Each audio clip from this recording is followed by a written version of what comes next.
Only 2 more trials to go. We done? No, that's all the investigations. Still, by next week we'll be done with this. No late into next week then. Yeah, whatever. Let's get on with it.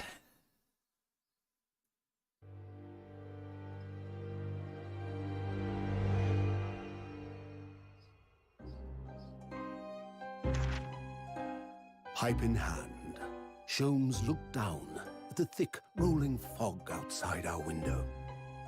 I wonder exactly how many mysteries are out there, hidden within this bed of fog, he said. Indeed, a most bizarre incident, born of a curious advertisement. A hellhound's mad gallop through the shadows of a serial murder. An executed man's graveyard resurrection in the dead of night. And a commonplace killing in a small, forgotten room at the edge of town. There is, naturally, always another side to every case, of which most remain ignorant. And it is that other side which compels me to the scene of the crime, Wilson. So quickly now, take your hat and let's be on our way, my dear fellow. For our adventure is not over yet. Come, the game is afoot.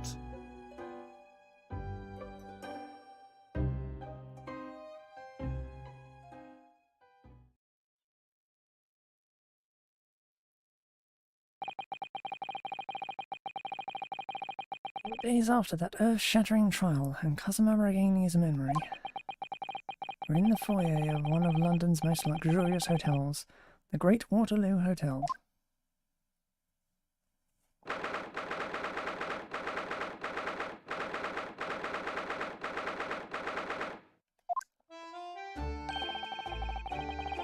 Mr. Mikadoba is due to arrive at any moment. Yes, I'm so glad we got here in time. Sasano-san hasn't been the same since what happened. Not that I'm surprised.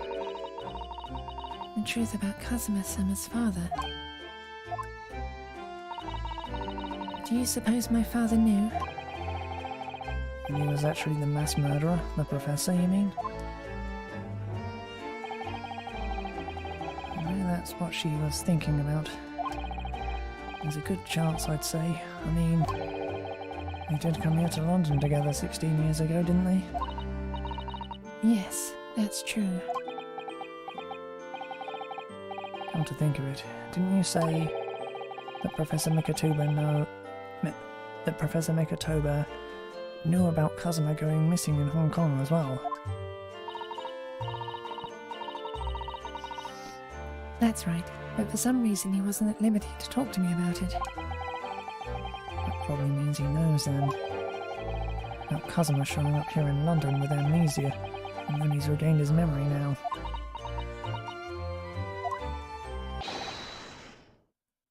Ah, there she is.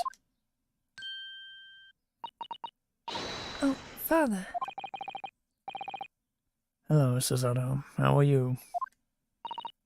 I'm very well, thank you. We're delighted you arrived safe and sound.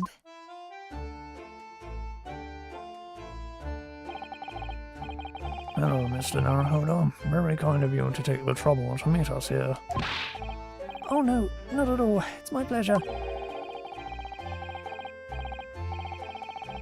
We've heard about your extraordinary exploits here in London, you know. The news has crossed the seas. It has? I always look forward to reading the monthly reports that arrive when the steam trips from Britain. Oh, I see. Oh, thank you very much. Who is this man, and why do I feel as though I've seen him before? I take it from your expression that you can't quite place me. In that case, how about a little reminder, Sishiro? Firm tap should do it. Yes. Tap? What? Here we go then. I hereby pronounce the defendant, Ryunosuke Naruhodo, guilty. Oh, you're...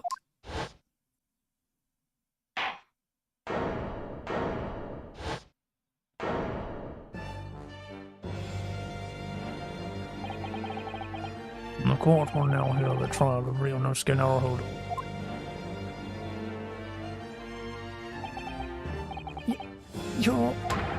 Your Excellency! Hello, Judge Chikoku.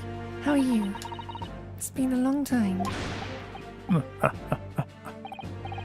Good, you remember now. That really did the trick.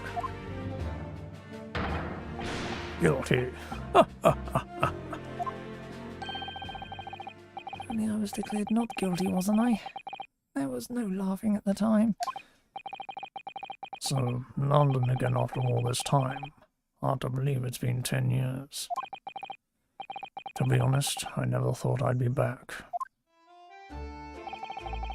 Neither did I. I didn't imagine Japan would ever be invited to an international symposium like this. And really, I doubt anyone did, to be honest. All thanks to you, isn't it, Sashiro? What are you talking about, Eugen? Of course, Judge Chikoku. You must complete the set. There's the other man who 16 years ago came to London with Kazuma's father and Professor Mikotoba. He's the third visiting scholar. Well, all those passport checks and luggage searches at the border took rather a lot of time. I must say I'm very envious of your ministerial status. You didn't have to go through any of that, did you? I knew you were jealous. Sorry, ministerial status? Yes, don't you know, Sashiro here is also Japan's Minister of Foreign Affairs. It was his personal insistence that allowed you to take Kazuma's place here on the study tour. Guilty as charged. Oh, well, thank you very much. It's really every bit as important as he looks. Yes now, Naruhodo. I received a telegram from Lord Strongheart yesterday. Oh, you did? It appears that some things came to light in a trial you were involved with 8 days ago. About what happened 10 years ago. That tragedy.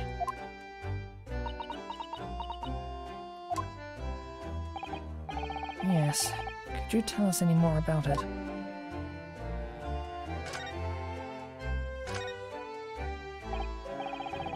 So, how was the voyage here? Well, 50 days at sea is a long time by anyone's standards. But it wasn't as bad as when we first came 16 years ago. No, that's true. Then I truly wondered if we wouldn't be drifting in the vast ocean for the rest of our lives. This time we followed the same route as you, so we were able to relax and enjoy the experience. So you stopped in France's beautiful capital, Paris? We did, yes, though only for one night. And yesterday evening we left the port of Dunkirk for Dover. Just in time for the symposium, in fact. It starts tomorrow. It's wonderful that you're invited to attend such an important international event. I'm very proud of you, Father. It's thanks to Sashiro here. 16 years ago he managed to integrate himself with Britain's Attorney General. I'm sure that's why he was invited, and I suppose you could say I'm something of an appendage by default. Speak for yourself, Eugen. You were close friends with the Professor of Forensic Science at a major hospital. Yes, well, I'd rather not dredge all that up, really. No. There's been a lot of water under the bridge since then, but it doesn't bring him back. Kazuma's father, I suppose.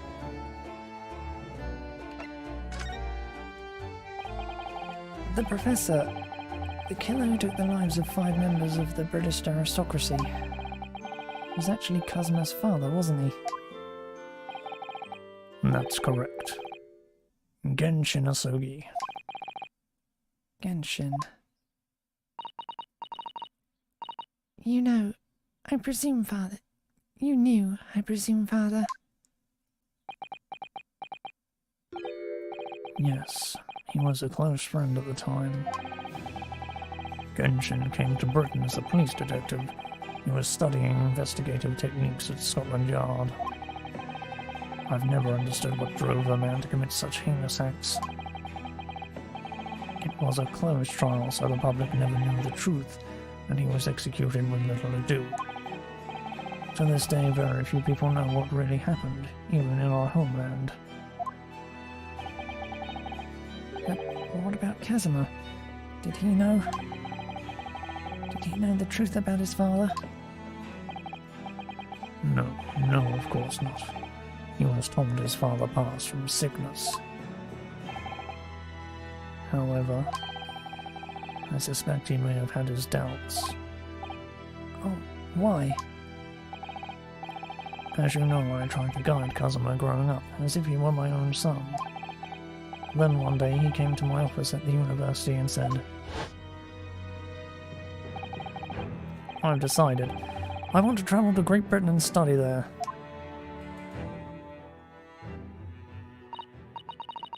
Do you think he wanted to come here to investigate his father's death? I don't know. But when I looked into his eyes, I did know that there was no way I'd be able to stop him.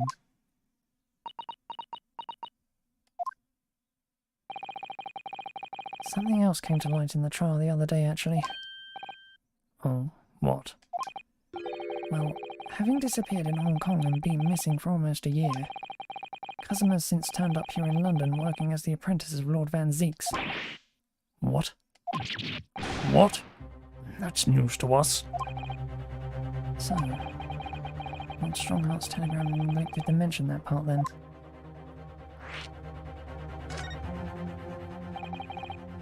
As you know, we both thought Kazuma had died on the steamship during our voyage to Great Britain in January.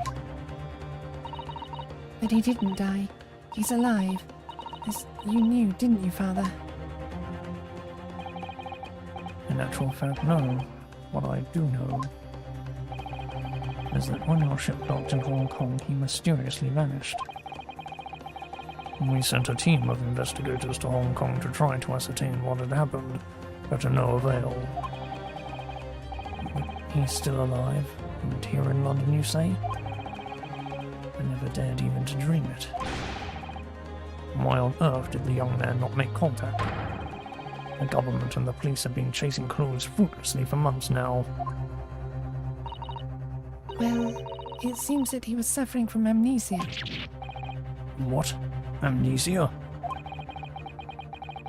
When we first came across him, again here in London, he didn't know who either of us were.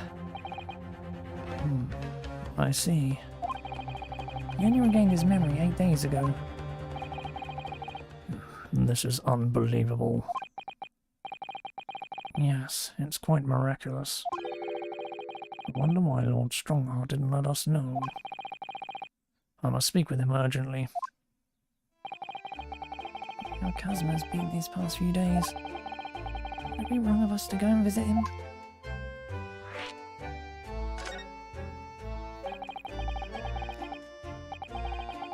That begun 16 years ago now. It's a distant memory, really. It was Eugene here, Genshin Asogi and myself. We were the original 3. The first judicial scholars from Japan to travel overseas to study. Ocean voyages were not what they are today, I can tell you. 16 years ago, things were tough for their generation. Your father was an exceptionally fine medical student at Yume University at the time, you know, young lady. Yes, grandmother told me. He went to do research at a great London hospital to study our autopsy, practically unheard of in Japan. Yes, it was an eerie place, sandwiched between the back of a prison and a burial ground. Not more talk of graves. Very often, there's no one willing to deal with bodies following autopsy work. So you see, autopsy labs have something of an unavoidable relationship with graveyards and prisons. Not my cup of tea at all. Do you remember that Scottish prison governor? Kydin, his name was. He was a good man. Yes, but then of course in our 6-year here everything changed with that dreadful case. When Genshin was arrested for a series of the most gruesome murders.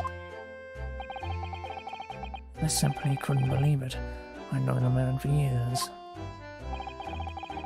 I was a witness at the secret hearing, and I tried to speak in his defense, but... And you went a little too far and ended up facing charges yourself, didn't you?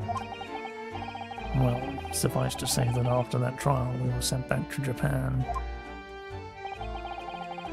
There was nothing more we could do to save Genshin. It was a lost cause, sadly.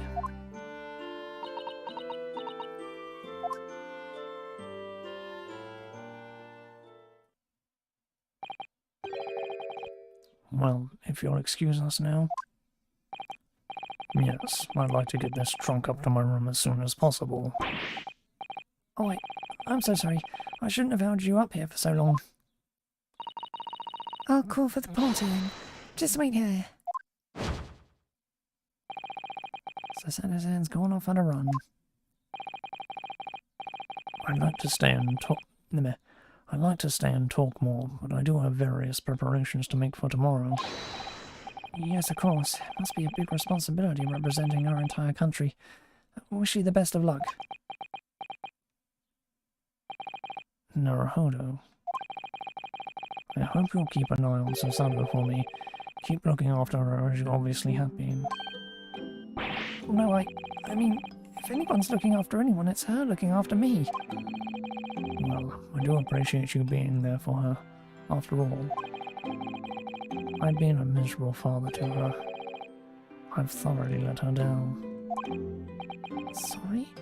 What do you mean?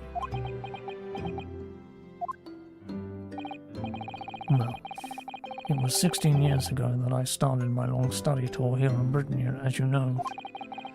The very year Susanoo was born. Yes, I've heard.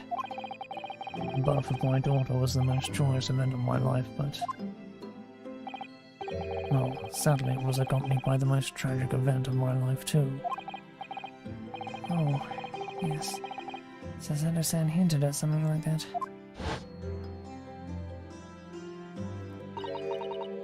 It was a rather turbulent time at home. Anyway, I won't bore you with the details. The point is, I became rather less dependable than benefits a grown man. And it was then that Sashiro offered me the opportunity to study here in Great Britain. I was too worried about you to leave you behind. So perhaps I was a little heavy-handed when it came to persuading you to accompany me to London. So, that's what happened in a nutshell. And that's also the reason why I now feel compelled to give my daughter as many opportunities as I dare. Though the world does not readily afford young women such things, I must say. I completely understand, Professor. Now, one other thing, Naruhodo. If I may be so bold, I have a favor to ask you. Oh, really? Of course. What can I do for you? Well, the thing is I'm so sorry that took so long. Mr. Zato? Now then, allow us to take your bags.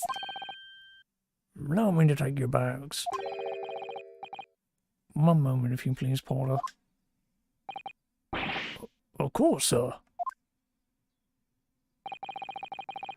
That machine around your neck. It's a camera, I believe. Quite right, sir. Just 5 shillings for a lovely photograph to commemorate a wonderful stay at the hotel, sir. Well, I think given the occasion we could justify the expense. Yes, of course.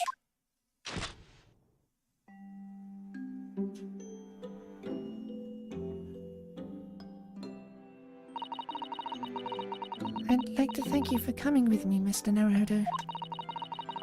You really made Father very happy, I think. Oh well, I'm pleased then. You were interrupted before. Mr. Mikoto was about to ask me something. Shall we return to Baker Street then? I expect Iris will have some delicious tea waiting for us. Yes, let's go. Getting more and more anxious about Kazuma though. Perhaps I'll try to meet with Lord Strongheart later and ask after him.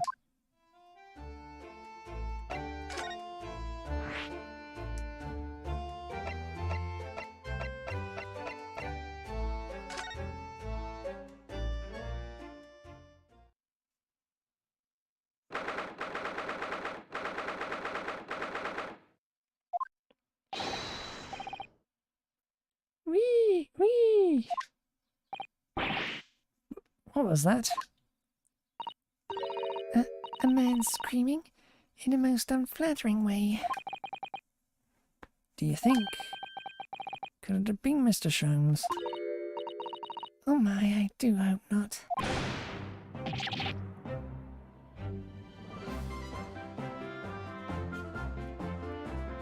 I don't do it anymore. Mon ami. Stop this disgraceful display. Who are these people? Look at their hair, it's bright red. I think they must be clients of Mr. Sholmes. Right, you two, you're coming with me now. Down to the clink. No, not in prison. It is dark and damp and I don't like it. But The darkness it is, my friend. I'm not scared. but you're always scared of the dark. Shut your mouth, you idiot. I'll sit quietly in the dark and plan our next daringest. I don't like this. I don't like it. Out. Well, tough. We'll finish this down the yard. Now get moving. Bye then, Ginny. Have fun. Oh yeah, thanks, Iris. And thanks, you great detective.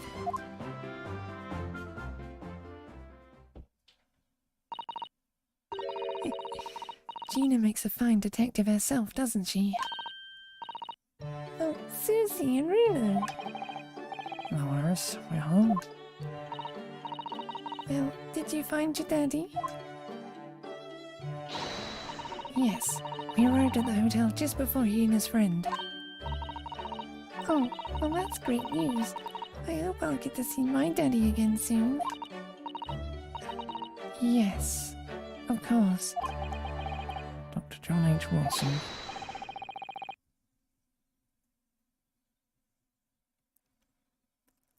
So, Iris, all that remains now is that greatest of problems known to man.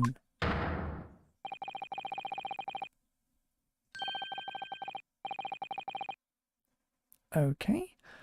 But before we concern ourselves with that, I believe some tea is in order. Don't you, my dear fellows?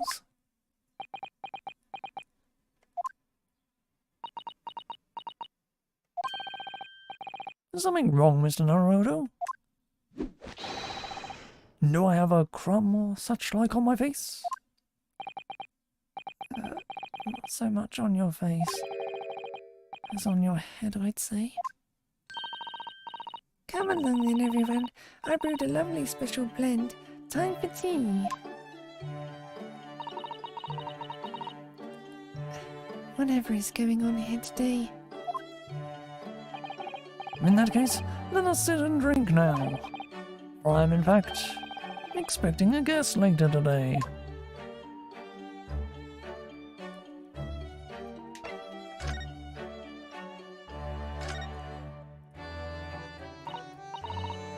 Mr. Sholmes, who were the two gentlemen that were here before? Oh, just a pair of petty criminals. Nothing of significance. Of course, they have to make a living somehow. And when the mood takes me, I'm willing to turn a blind eye to all manner of infractions. When the mood takes you? All manner of infractions. But when such fellows set their sights on Mr. Herlock Sholmes, well, that's when their luck runs out. Oh my, you were the target of a crime, Mr. Sholmes? But I quickly devised a plan to entrap them and deliver them to our young detective ally. You should have asked Greggsy to come too. We could have had an arresting tea party. I did send word, but no answer was forthcoming. The man is consummately in the wrong place at the wrong time. There's a word for that, I'm sure. I have it. A bungler, that's the word. It's a good job he's not here to hear you say that. So those redheads had been up to no good. I wonder what the men did.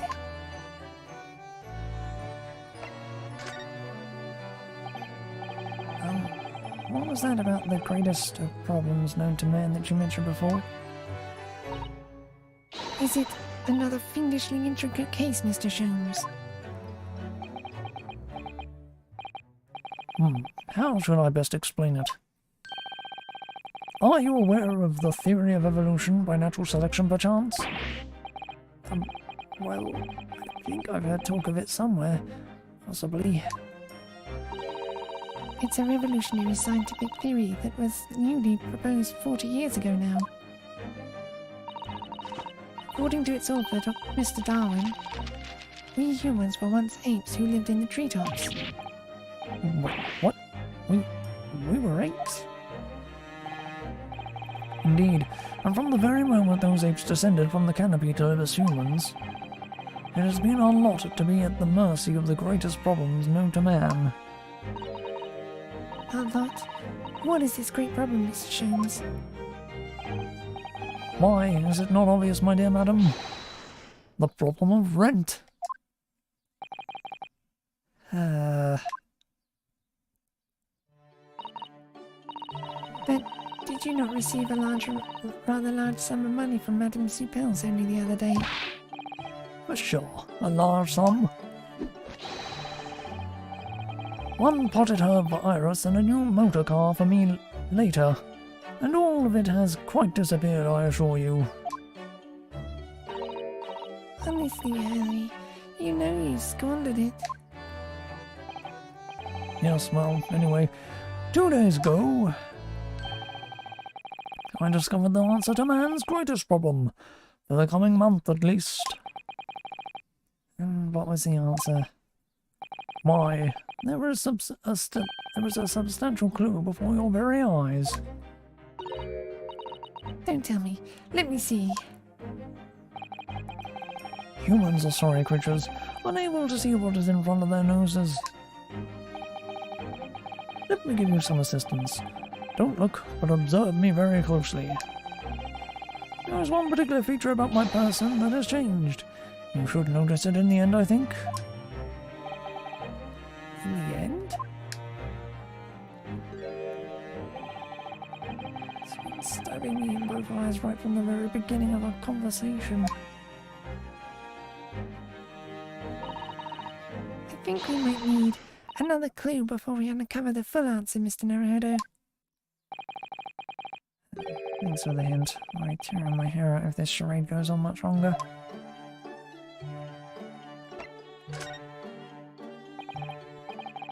Mr. Sholmes, isn't it about time you told us the truth? Just over a week ago you said to us, I will now tell you something of the first importance, my dear fellow. Great detectives are wont to lie. It will serve you well to remember that.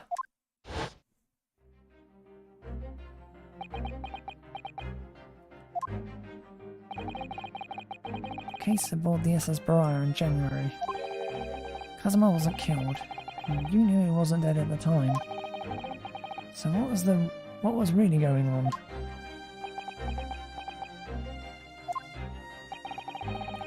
The fellow was unconscious for a very long time. If he hadn't regained consciousness when he did, his life would have been in mortal peril.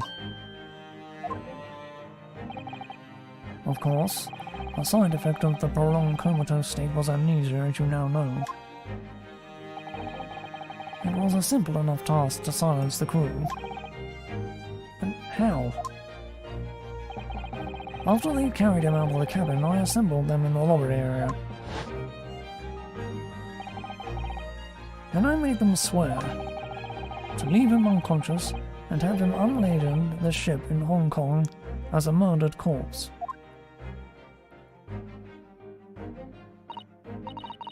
Oh, how horrible. It was necessary to find some material with which to persuade the crewmen to keep their word, of course. But why? Why do it in the first place? I will be at liberty to elaborate in due course. But for the time being, I would like to reassure you. I didn't foresee subsequent events. What events? His disappearance in Hong Kong. Oh, I believe I may have made a gross error of judgment. Mr. Sholmes.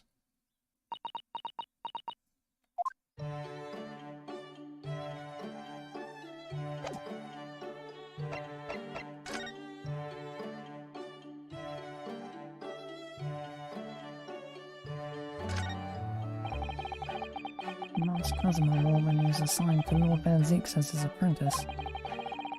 He cast it aside after the trial the other day. I just sort of picked it up.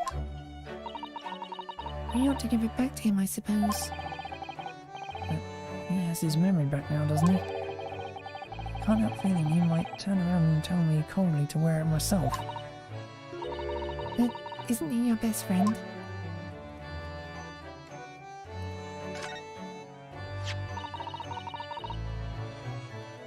This looks like last week's edition. What's that article circled in red ink there? It's in an advertisement column. It says, "To the Red-Headed League." The Red-Headed League? What's that? I don't know. I've never heard of it before, but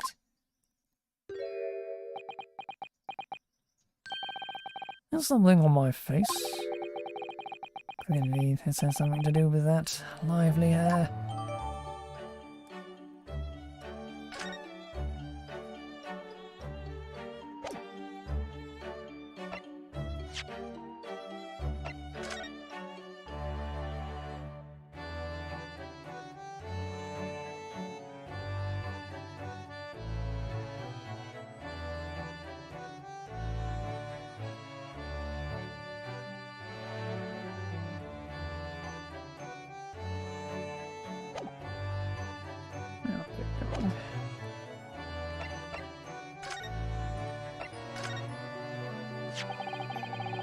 Looks as though someone circled an advertisement in this paper, Mr. Sholmes. To the Red-Headed League. Does that strike you in some way? I was thinking that just maybe it might be related to your bright red hair.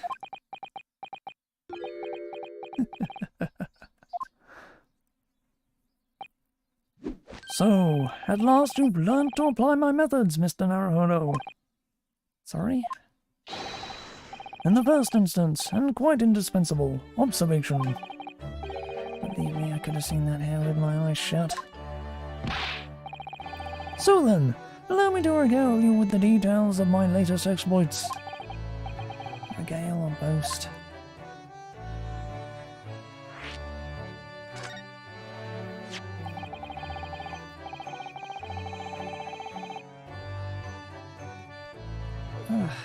So what is the Red-Headed League, which seems to be the subject of the advertisement you circled? You'll notice it in the paper then.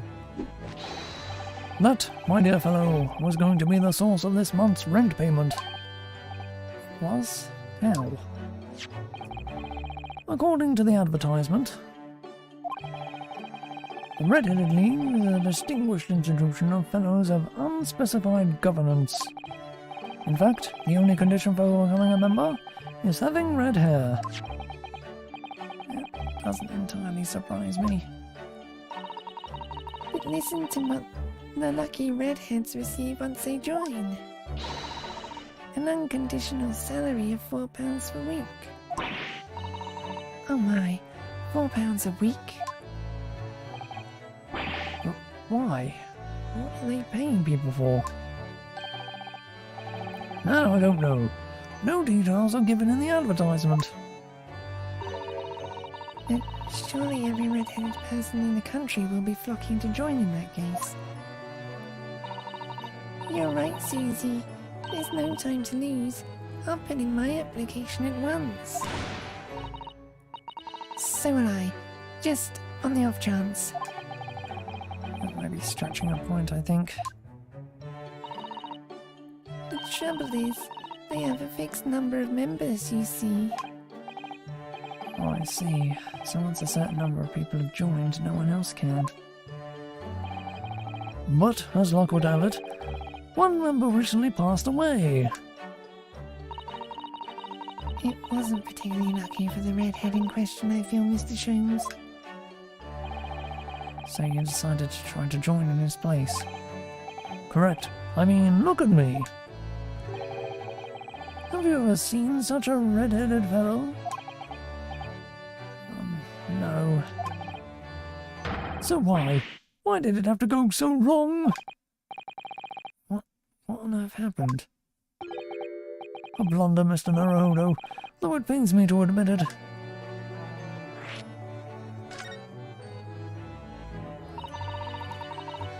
What did you actually do to your hair, Mr. Sholmes?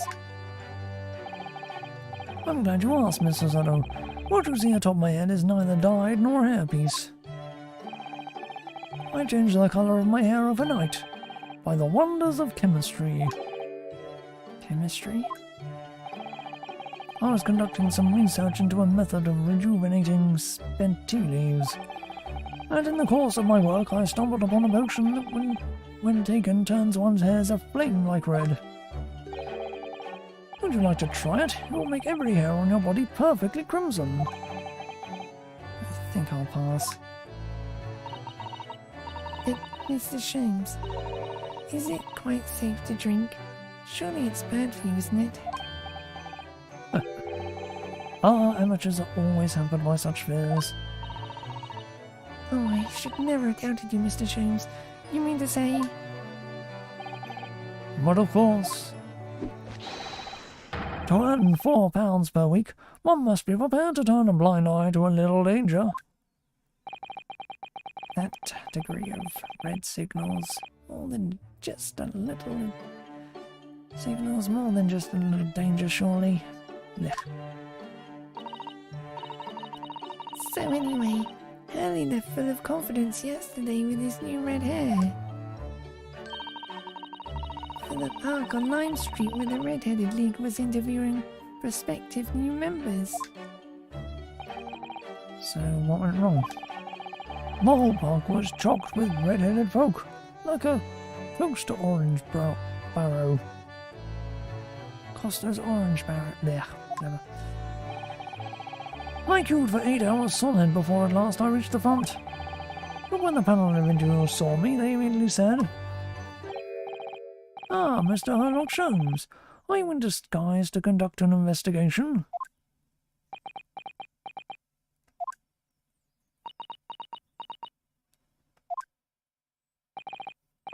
So naturally I had no choice but to reply, "Don't give me away." After which I could do little else but turn and leave. Then this morning when I looked into the mirror, irritation started within me. So I turned that pair in to the police. Oh dear, what a disaster for Hurley and those two redheads.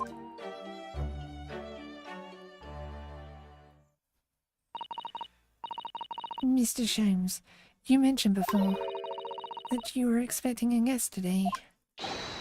Indeed, Mr. Zotto, that is correct.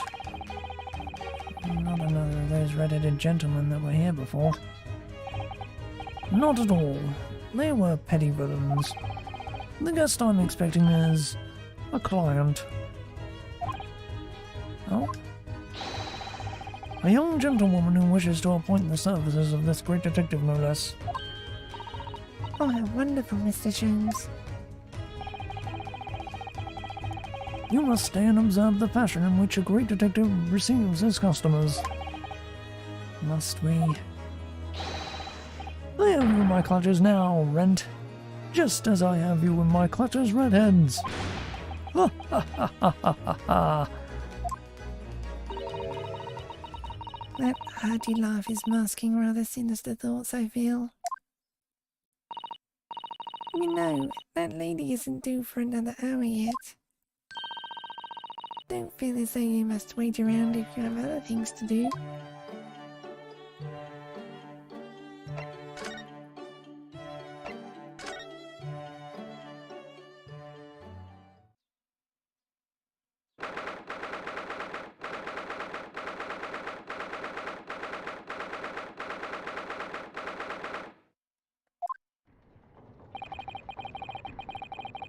Here's the final draft of the opening address for tomorrow's proceedings. I've supplemented your original with the figures you asked for from the yard. I see. Excellent work. Thank you. You're welcome, my lord. What's old man Zeke's doing here? My, there seems to be an awful lot of tension in the air, wouldn't you say? This place is stifling enough as it is. You really don't need any more tension.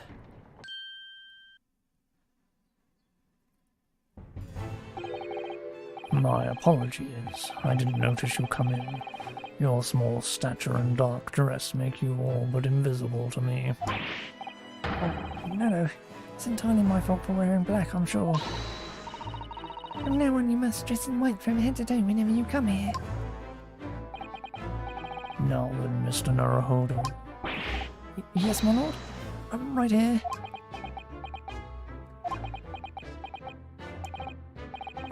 Kill me now. Is something wrong? Perhaps it's a little too hot in here for you. No, not at all.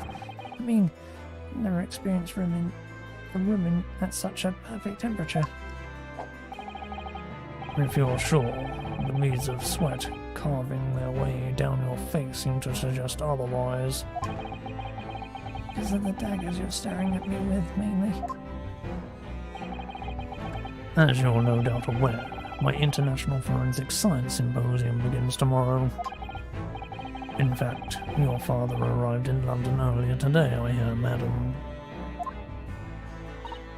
Oh, yes, that's right, my lord. He's extremely honoured to have been invited. I'll leave the remaining preparations for the meeting room in your capable hands, then, Lord Van Zeeks. I will attend at once.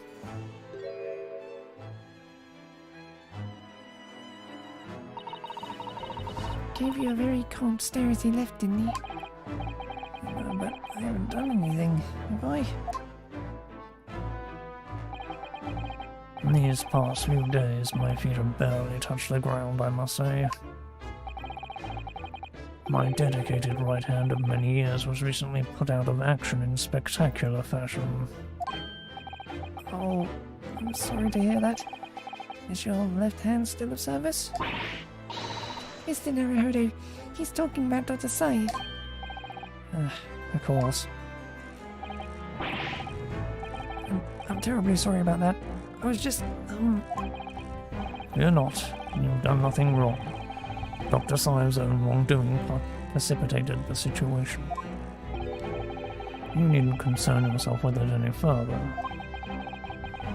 it'd be a lot easier to do if it weren't for the piercing stare you're giving me. Lord Van Zeeks is doing an admirable job of holding the fort. Though disturbingly, his apprentice has been missing since yesterday. Oh, missing. What's become of Kazuma-sama now?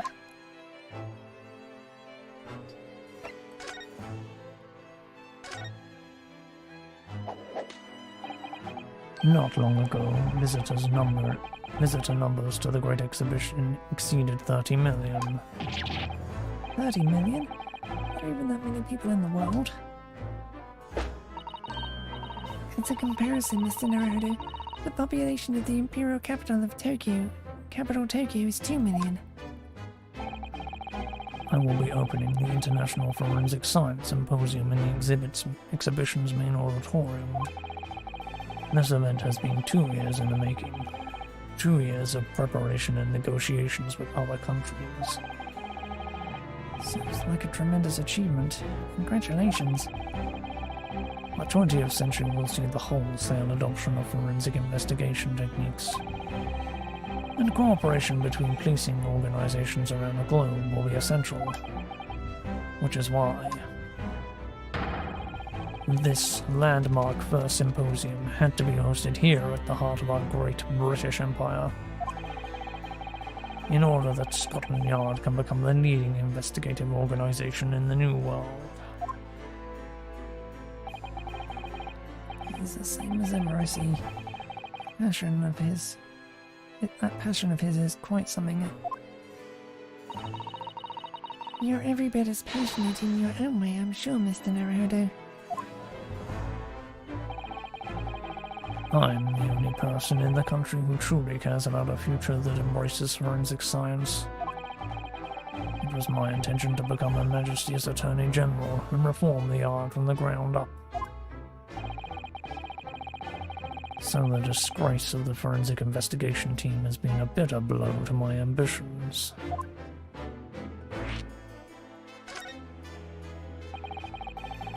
I first established the forensic investigation team a year ago, experimentally to start with.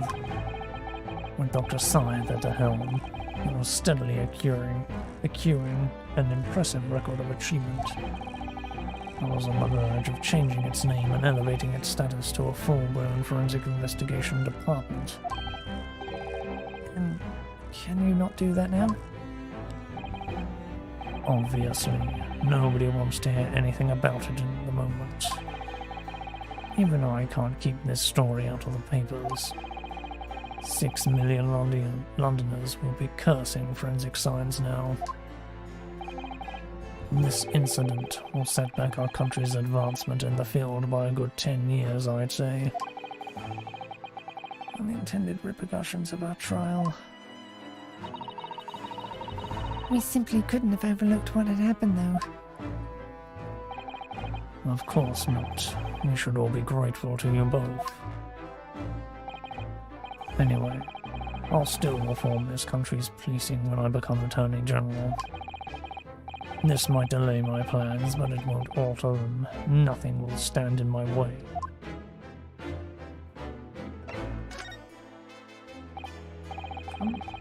Lord Van Ziek's apprentice. Ah, yes. That came as a surprise to me, I must say. But you and he are old friends.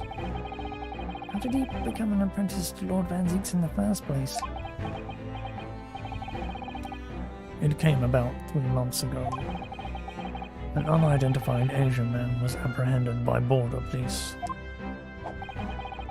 They found him hiding aboard a large goods vessel. My, so he stowed away to get here. He had no papers to identify him, no passport, and he was suffering from amnesia too. Other than the fact that he was clearly of Eastern descent, there were no clues as to who he was. So I decided to assign him to Lord Van Ziek's. That way I could keep an eye on him. Then why the mask? I didn't want to burden Lord Van Ziek's with tiresome explanations about why he had an Eastern apprentice. It would be so much easier to explain why he was wearing a mask. He's proving to be a great help to Lord Van Ziek's, I have high hopes for his future. By the way, do you know where he's gone? No idea, but I believe he's left London for the time being. Oh, I take it you also don't know that the man's father was one of our country's most infamous criminals, I mean. Genshin Asogi.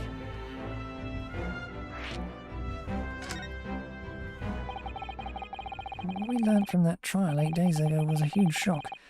Finding out my friend's father was... Ah yes, Genshin Asogi. The Professor case 10 years ago caused a great stir here in Britain. There were such awful murders, and unprecedented using a ferocious dog as a murder weapon. And no one would have believed the culprit was a foreign student invited to study here by the government.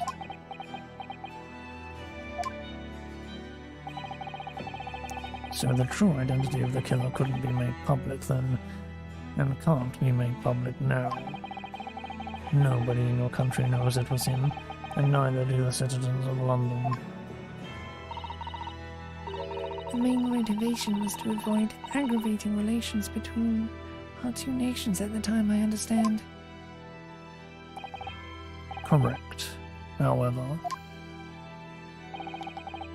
it has to be noted that there were some supporters of the Professor's apparent cause. What? Supporters of a mass murderer? The majority of the man's victims were a blight on the aristocracy of the day. Somewhat ironically, their deaths actually benefited society as a whole. Or so a fair few thinkers in London believed anyway. Right, I see. It was still murder, wasn't it?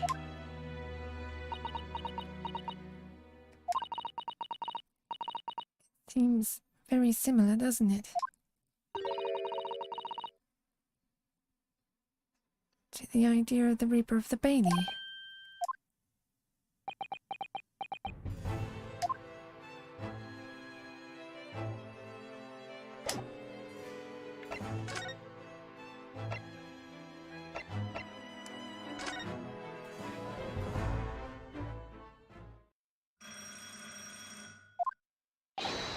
Aha! Here is my guest now, my latest client, with money to spend! Oh, I do hope it's an exciting case, Hurley. Remember, Iris, we are at present gripped by the greatest problem known to man. I must be willing to accept any case, no matter how unstimulating, save locating a runaway, of course. Don't spare anyone's feelings, will you? Oh dear, I'm afraid that Hurley can lack a little tact, especially just before the rent is due.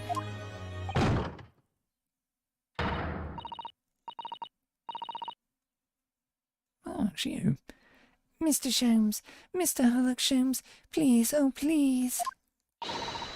Please find my husband. He's run away.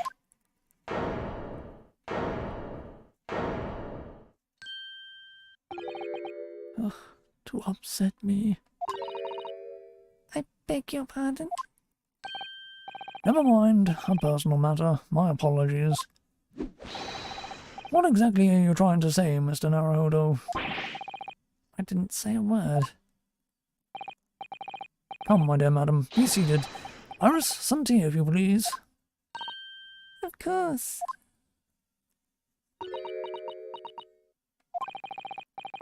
What's the matter, Mrs. Addo? Oh, it's just that gentlewoman. I feel sure I've seen her somewhere before, very recently. Yes, now that you come to mention it.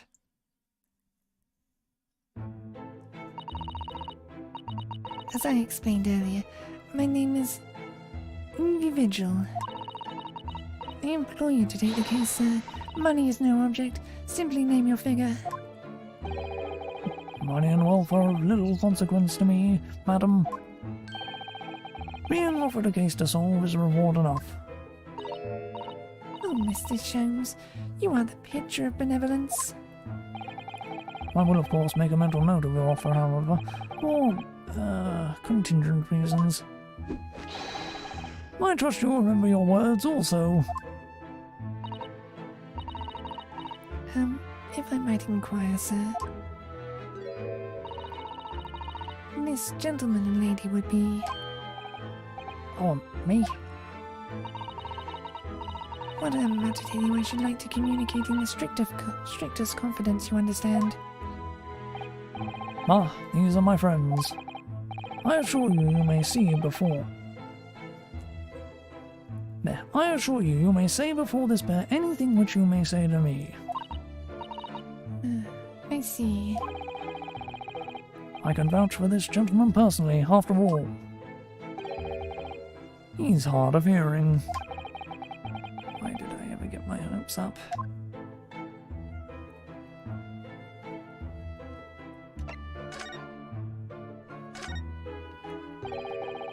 Forgive me for asking, Miss Vigil, but have we met somewhere before?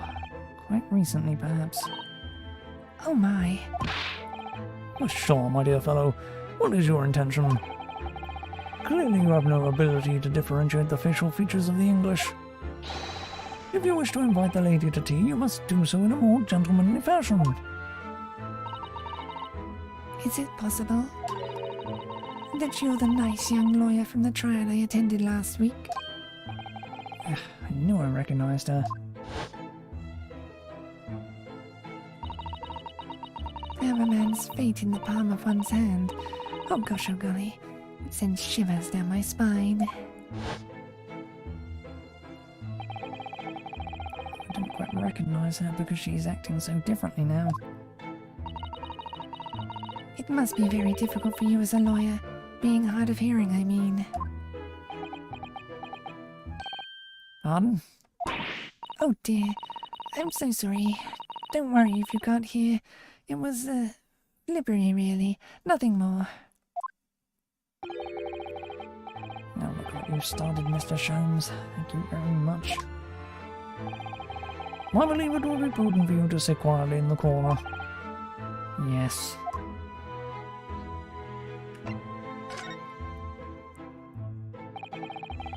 Tell us about your husband, madam. Mr. Vigil, my daily is 40 years of age.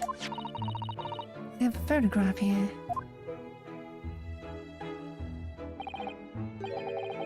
An entirely unremarkable gentleman, by appearance at least. How long have you been married? It will be 15 years this year. We have a cordial relationship, and my husband's income is more than adequate, so we live quite comfortably. As it would appear, I need only look at you to know these things. Oh gosh. Your dress is the latest style, your hair clearly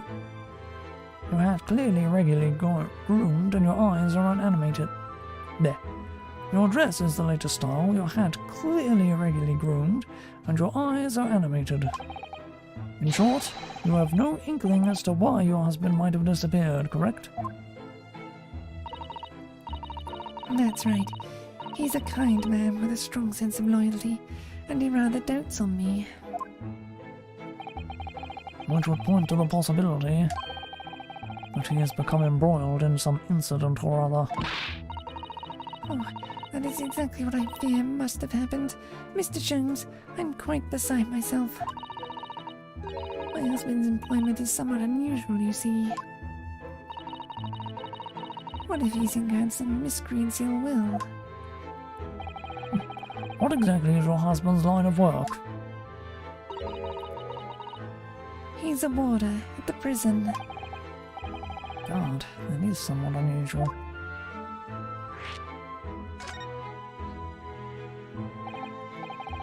So, your husband is a prison warder. That's right, yes. Well, in actual fact, he's the chief warder. Indeed. I see. Well, chief prison warder certainly qualifies as something of a specialist occupation. Yes, it does indeed. My poor husband must prepare those dreadful punishments and see that they're carried out. Dreadful punishments? Does she mean capital punishments? And at such times, he must occasionally spend a night or two in the prison dormitory. But for that extra responsibility, he is remunerated more handsomely than the other warders. Of course, we make no mention of my husband's work to the neighbours. Yes, I believe your prudence is justified. Tell me, at what prison is your husband engaged? Berkeley Prison, Mr. Sholmes. Really? Berkeley? What a fine establishment. If I'm not mistaken, there is a large cemetery just behind it. Yes, that's correct. Lowgate Cemetery. No. Lowgate Cemetery? The very place we were discussing in court? It's unbelievable. Unbelievable, my dear fellow. And yet undeniable. Sorry, Mr. Sholmes. I'm afraid you lost me. Ah, pay no heed, madam. Pay no heed. A private matter. Can't really be a coincidence, can it?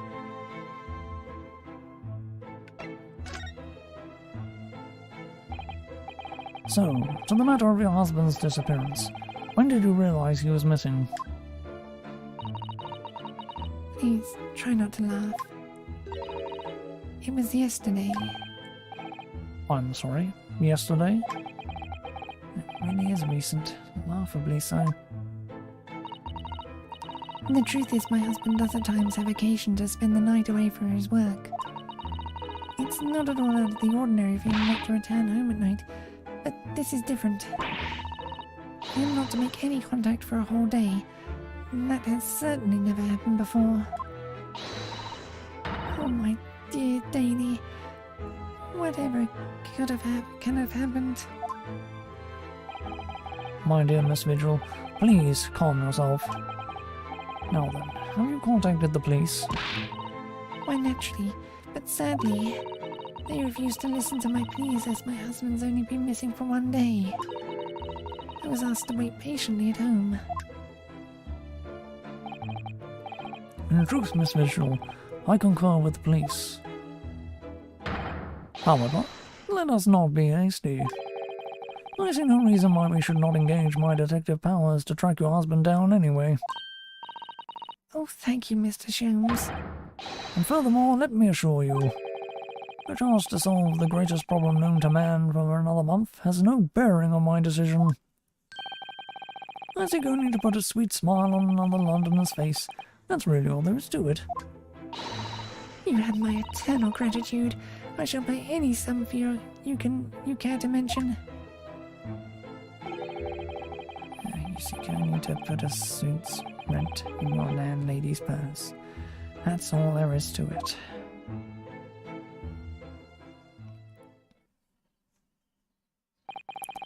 Thank you for everything you have shared with us, Miss Vigil. I believe I have all the information I need to begin my investigation. Oh, please report to me soon with good news, sir. Fear not, madam. In a day or two I shall be contacting you with a heartening report, I'm quite sure. So soon? Oh, how splendid, Mr. Sholmes. Good news should be delivered early, I always say.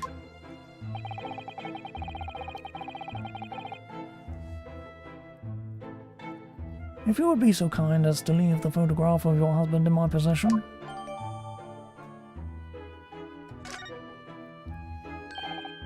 Thank you. Now, allow me to show you the door. I can't thank you enough, Mr. Sholmes. You've been simply marvellous.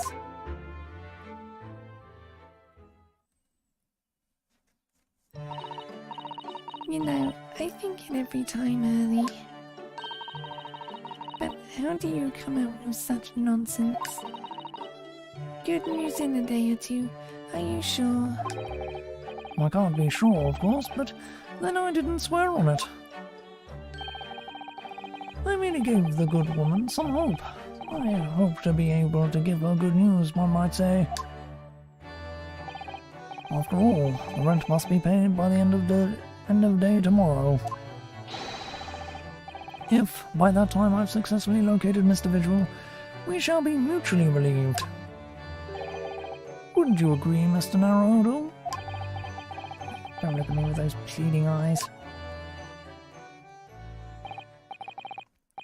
Well, my dear fellow, did you hear the details of the case? Yes, my hearing is surprisingly good, actually. Excellent. And what do you make of it?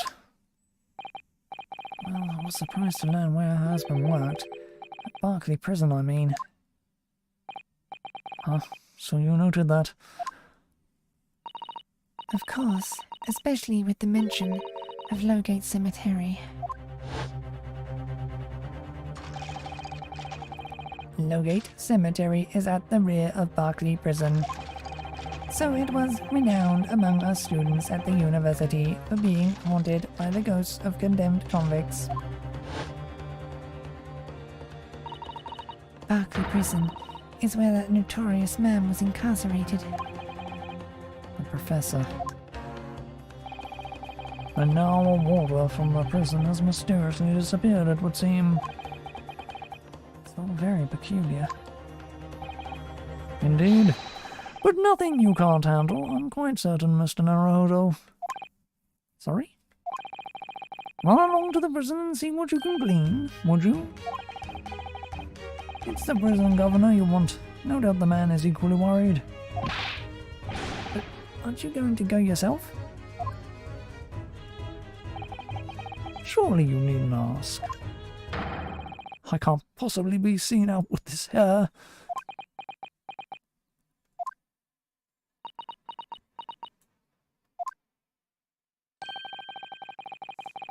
Didn't you go to Lime Street with that hair? That was a quite different matter. So I leave it in your capable hands. Now, if you'll excuse me, I'm rather busy.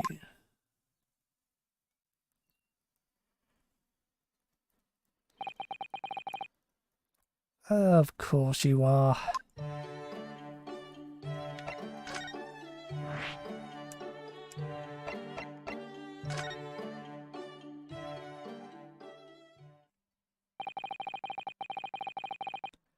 Berkeley Prison is on the outskirts of London, backing onto a lonely burial ground.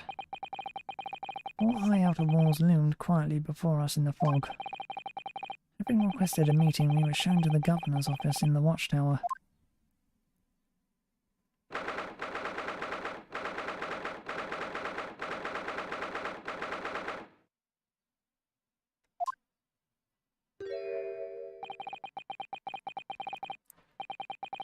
This place is full of hardened criminals. I can't even remember the last time a civilian was down here. And you didn't want to talk to an inmate, but to me?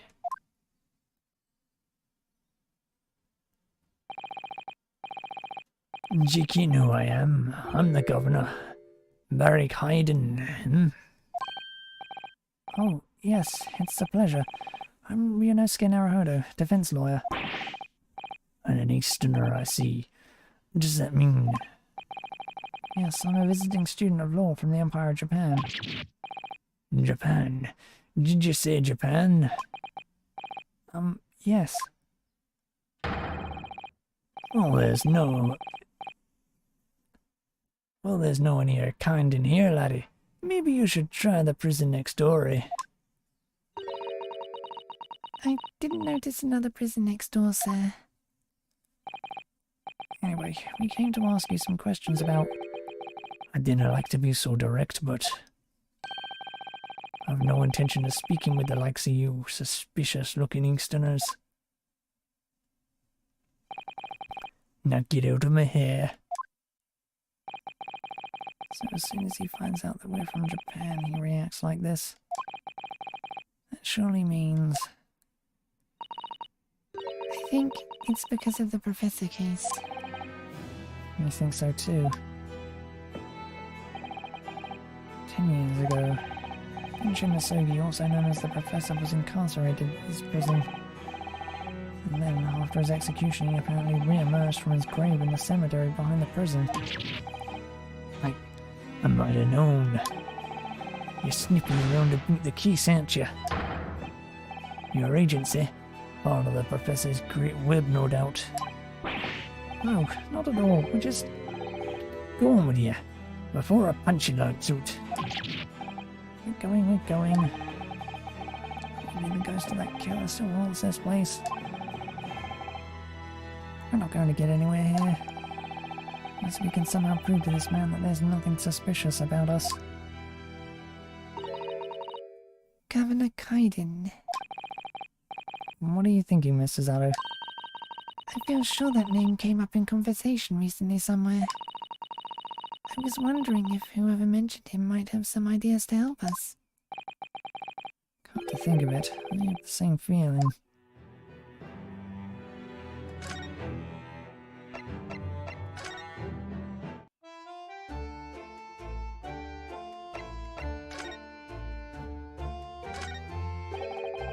That's Professor Mikatoba over there.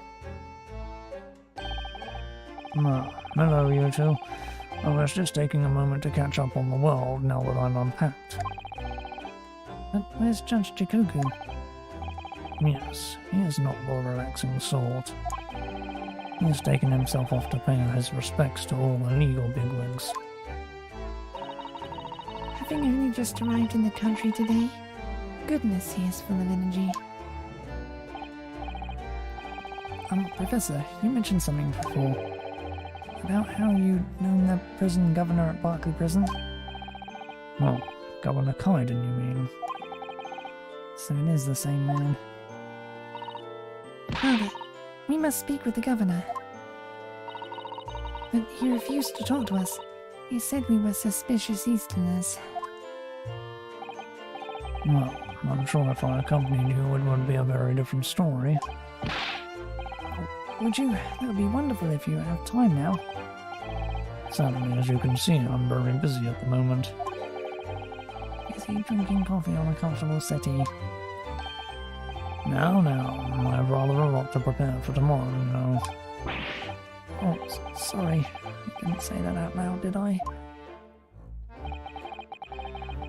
You Mikatobas are alarmingly good at reading people's thoughts. Oh, could it be that you never heard us are alarmingly bad at hiding your thoughts? Let's not fall out now. I have an idea.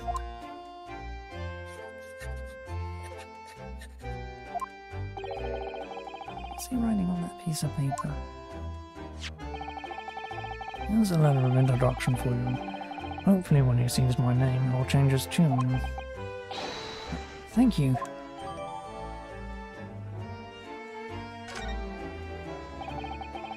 Good luck then.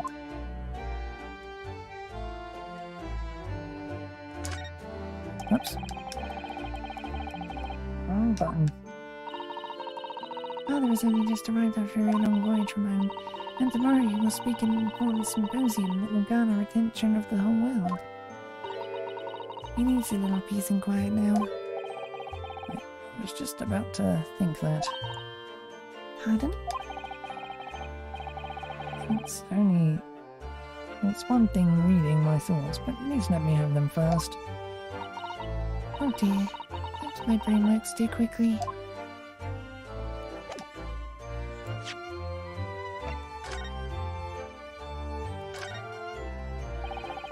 Prisoner Kotoba has wonderful handwriting, doesn't he?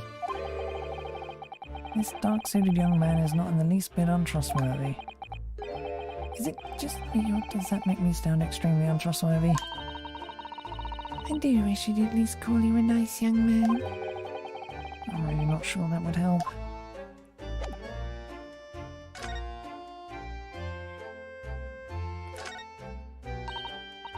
Oh, looks like this is some sort of steamship ticket. USS Cruise. First class cabin 001. Yokohama departure 11th September. London arrival 1st of November. That's the boat that Professor Mikitova and Judge Jacobu came on from Japan, isn't it? Yes, I think it called at Dunkirk on the north coast of France for a night before finally arriving in Dover. It's been almost a year since we arrived in Dover on the SS Maria. Seems a shame not to keep your ticket as a memento of your trip, don't you think? Yes, I agree. I have mine safely in my diary. I keep mine in my wallet, so I have it with me at all times. Oh well, how strange. Where could it have gone? Are you like this on purpose, Mr. Naruhodo? I imagine that, but what's that comment accompanied by a little sigh?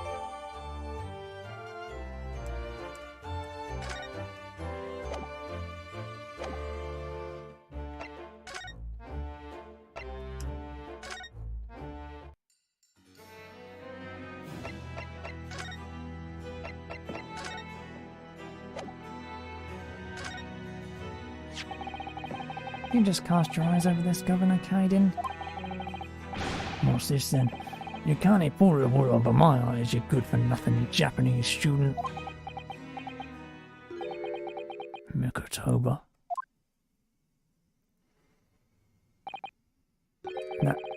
That young jock from the forensic laboratory? That Mikitoba? Yes, exactly, him.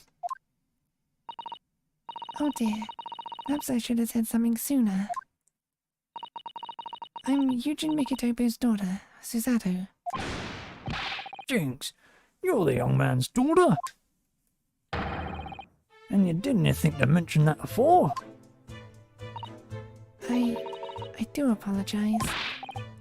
My, well, you best take a seat then. And offer you a cup of tea, perhaps. And didn't forget to try one of these wee handcuffed biscuits.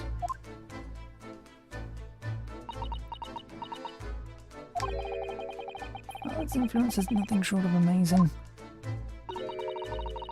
I'm bitterly regretting not announcing who I was from the outset now. So, what can I do for you, Hen? Well, we're currently investigating a case. It's one of your warders, you see. He's gone missing. Missing?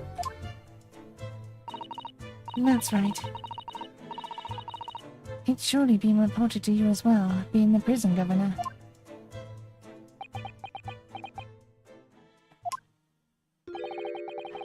I haven't heard nothing of the sort. There's no missing persons in my prison. Oh, But how can that be? it's Mr. Daily Vigil, your chief warder. Vigil? That's right, his wife came to us and asked us to investigate his disappearance. Let's skip the part about him only going missing yesterday for now. Clearly that means something to him. Would you be so kind as to tell us what you know, sir? My, of course.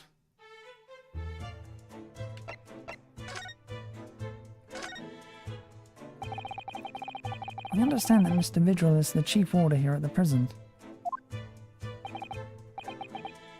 Aye, that he was. Strong sense of responsibility and dedicated to the job, no doubt about it. He was a fine warder.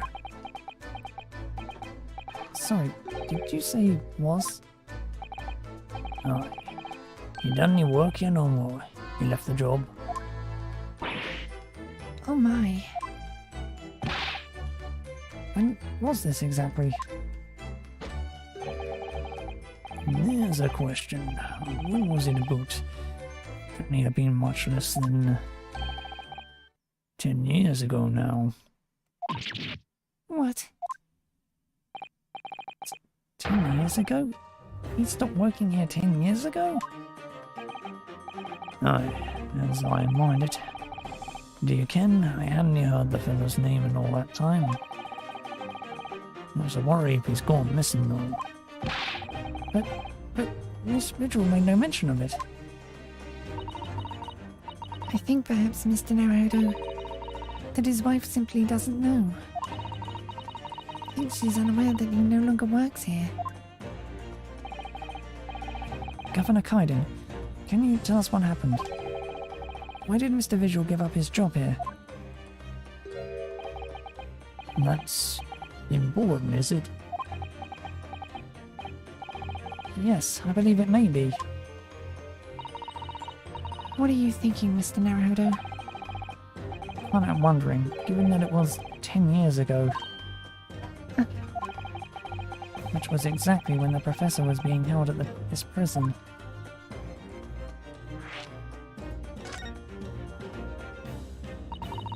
So, Mr. Vigil actually resigned from the position of Chief Warder 10 years ago, you're telling us?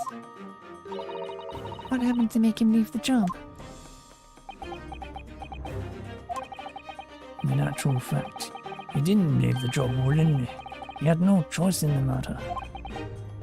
You mean he was dismissed? It was after a particular walk. Sorry, a walk? Aye. That's our word for it here. A walk to the gallows. An execution. It's the job of the Chief Warder to prepare the gallows tree and observe any executions, you see. Only, Vigil did something unthinkable on that last walk he was manning. What did he do? I'm sorry, but I can't even reveal that information. But I can tell you that it's very rare for a Chief Warder to be relieved of his post. Why wouldn't Miss Vigil know about it? She appears to be under the impression that her husband still works here. I wouldn't have cared anything about that, I'm afraid. Can you perhaps answer one more question about the circumstances of his dismissal? What would that be in? That last execution that Mr. Vigil was responsible for overseeing. Was it by any chance the Professor's? My thoughts exactly.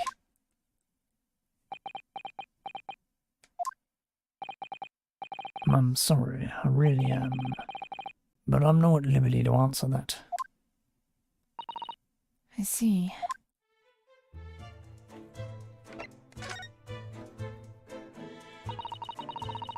My father came to Britain all those years ago in order to study forensic medicine. But you seem to have been well acquainted. The dead room, the prison and the cemetery have a lot to do with one another. After all, they need fresh corpses for forensic research, do you kin? Yes, I can imagine. The advancement of medical science isn't always particularly palatable.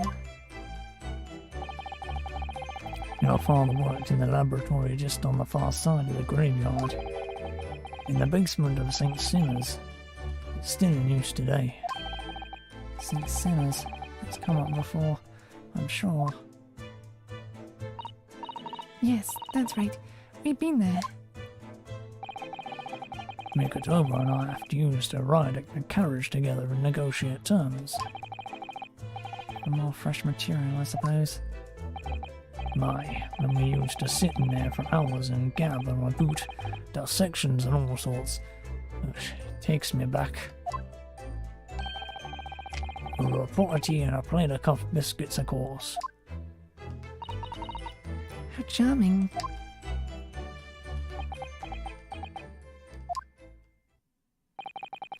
He was a good fellow, your father, reliable and dead set on his work. But I'm afraid I'll never understand you Japanese.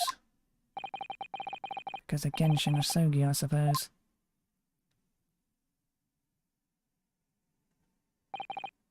Well,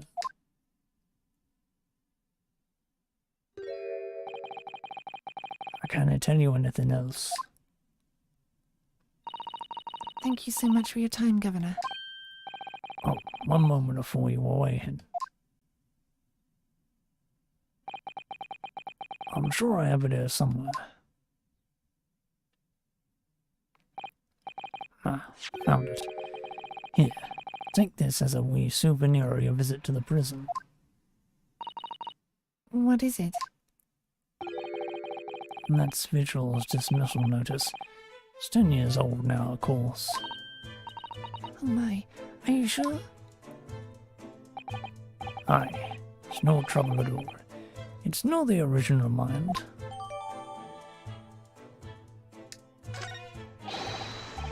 Thank you very much, Governor Kaiden. Well, in return.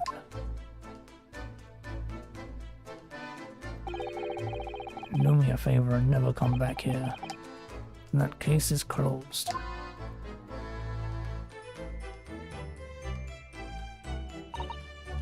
Well, I think we ought to return to Baker Street for the time being. Yes, I agree. We need to report back to Mr. Sholmes with what we found out about Mr. Vigil. What will you tell Miss Vigil, I wonder?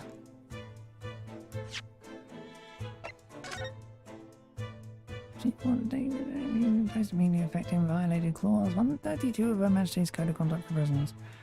All rights to redundancy pay and other financial benefits are fully revoked. Aiding and abetting the escape from the prison convict just prior to his execution. Details of his escape are still being investigated. Full cooperation with inquiries will be expected. Indications are that the jailbreak plot was conceived prior to the convict's incarceration. But either the convict engaged in some form of negotiation with prison staff in order to secure assistance, no disclosure of information regarding these negotiations will be demanded.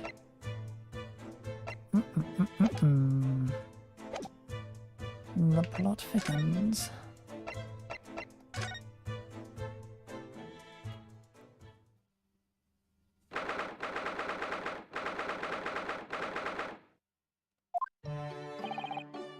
I'm back. Hey, you two. Hey, you two. I thought you'd be back before long, so I baked some scones for us all. So that's what the delicious smell is. Greetings, my dear fellows. You've returned a good deal sooner than I was anticipating. Hello, Mr. Sholmes. Hello, Mr. Sholmes? Say nothing. Your thoughts are written all over your faces in any case.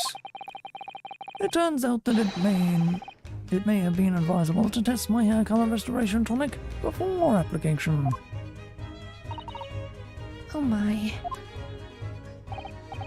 Pray tell me, what of our water friend? Have you gathered some new information? Yes, something very surprising in fact. It's not a patch on your hair, to be honest. It most certainly isn't. But still, we discovered that... Sholmes? Sholmes? Drop everything, Sholmes. This is more important. Gina?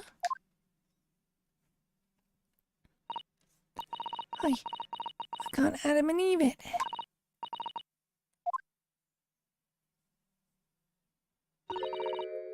What's happened? Clearly a very grave matter indeed. For Mr. Lestrade made no mention of my hair whatsoever. It's the boss. What do you mean? Inspector Gregson? The boss is... He's dead. What? They just found his body, shot with a pistol. What? But... Inspector Gregson? He was murdered? No, not Gregsy. Come in, my dear girl. Tell us the whole story.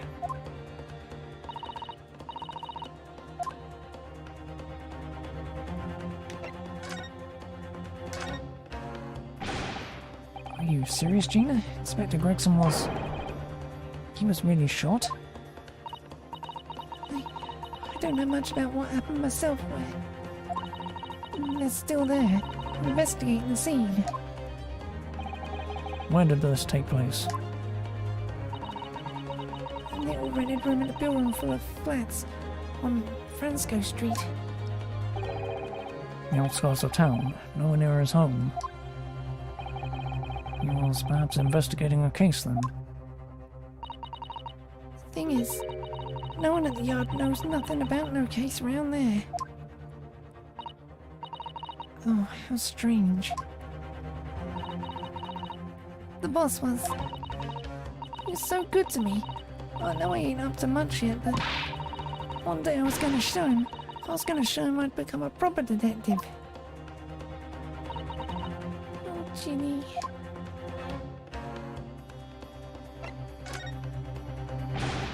So, who did this? Do you have any idea who the culprit is? They got him already. Already? But she is so soon. Witness reported something was going on, and the boys got straight down there and took care of him. Who was this person? Who? What awful person did this?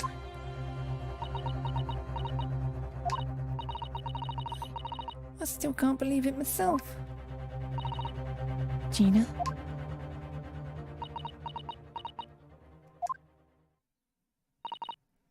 It was the Reaper.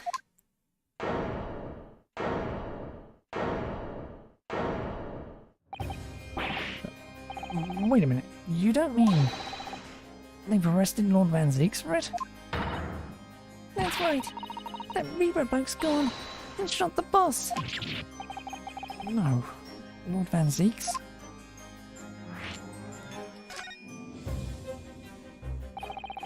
Are you quite sure, Miss Lestrade? It's Barak Van Zeeks the police have arrested.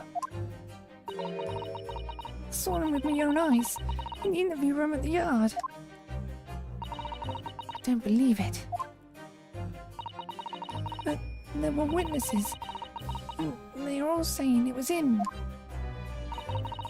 So you mean there were actually multiple witnesses? They had the gunshot apparently. And when our lot got to the scene, and there was only the boss and the Reaper bloke in the room. There's no way Lord Van Zeeks would have taken Gregson's life. I just don't believe it. I don't believe it either.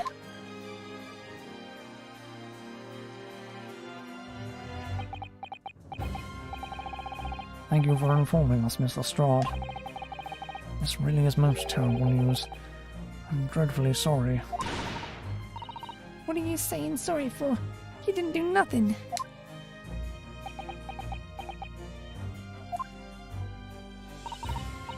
Oh, anyway, I'm taking a cab over to the scene right now. Please come and all, as soon as you can. You gotta help.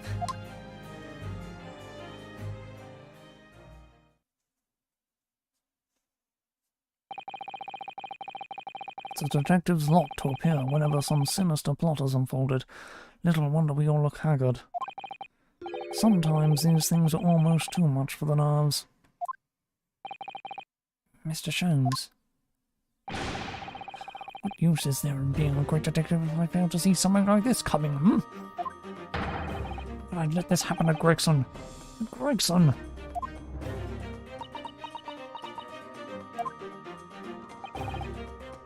Mr. Naruhodo, I shall leave at once to begin my investigations. Of course, yes. We will too. It would be helpful if you could talk to Mr. Reaper and see what you can glean. I'm sure you were intending to do so anyway. Until later, then.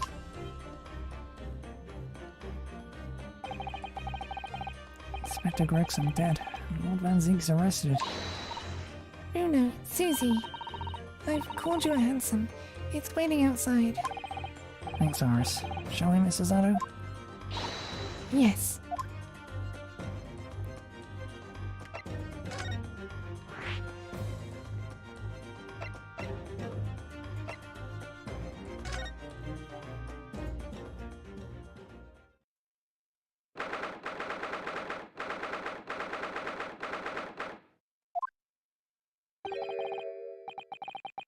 is, Lord Van Zeek's behind bars.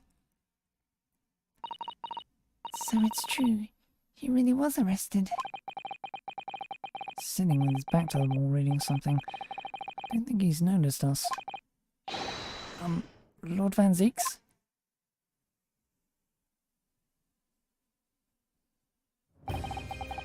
Fancy meeting you here. The last place on Earth I'd like to be, with the last person on Earth I'd like to see. Couldn't very well not come. We heard what happened, that you... Inspector Gregson was... Go home. This has nothing to do with you. But... Forgive me, Lord Van Zeek, but I must disagree. Inspector Gregson was very helpful to us on a number of occasions. We're indebted to him, at the very least. We owe it to him to find out the truth about his death. You must help us with our investigations, please. There's really nothing I can tell you. What were you just reading at the back of the cell there? Was it something related to the case? This? The Yard isn't quite so cavalier with its information as to share case details with a suspect. This is a letter from an old acquaintance. Oh, who might that be? Someone you know, as it happens. Albert Harebrain. Of course, yes. I keep forgetting they went to the same university. And I would like to read my correspondence in peace. So let's get this over with, shall we? What is it you want to know? Strange. I mean, let's face it, Van Zinks never minces his words. But they seem to have less bite than usual somehow.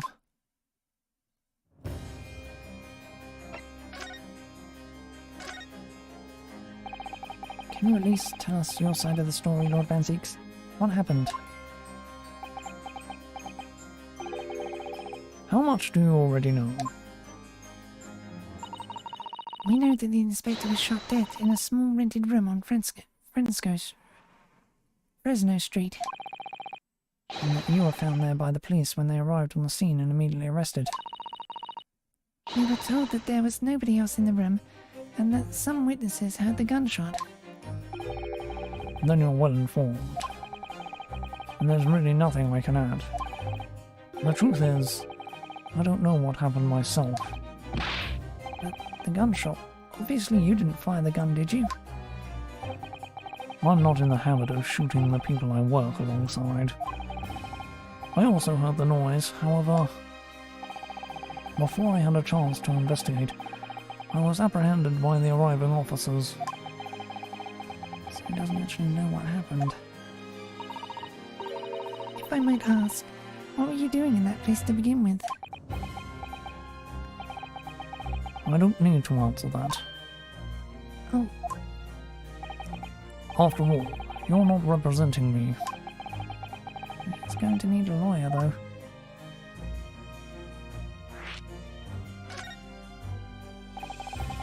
Who is going to be representing you in court, Lord Van Zeeks? Anyone other than you, I should imagine.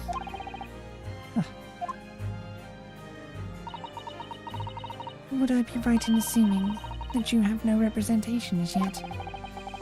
Defense lawyers shy away from any trial involving the Reapers, I'm sure you know.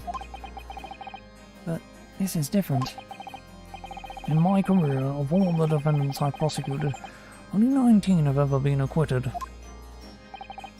Of them, 16 subsequently died in mysterious circumstances. Questions will be asked now. Surely not. I assure you, no defense lawyer will want to touch me with the end of a barge pole. But you didn't actually have anything to do with those people's deaths, did you? It's been 10 years now that I've been known as the Reaper of the Bailey. Believe me, nobody wants to know the true identity of the killer more than I. However, it It seems things may come to a head before I have the chance to uncover the truth about that. What does he mean by that?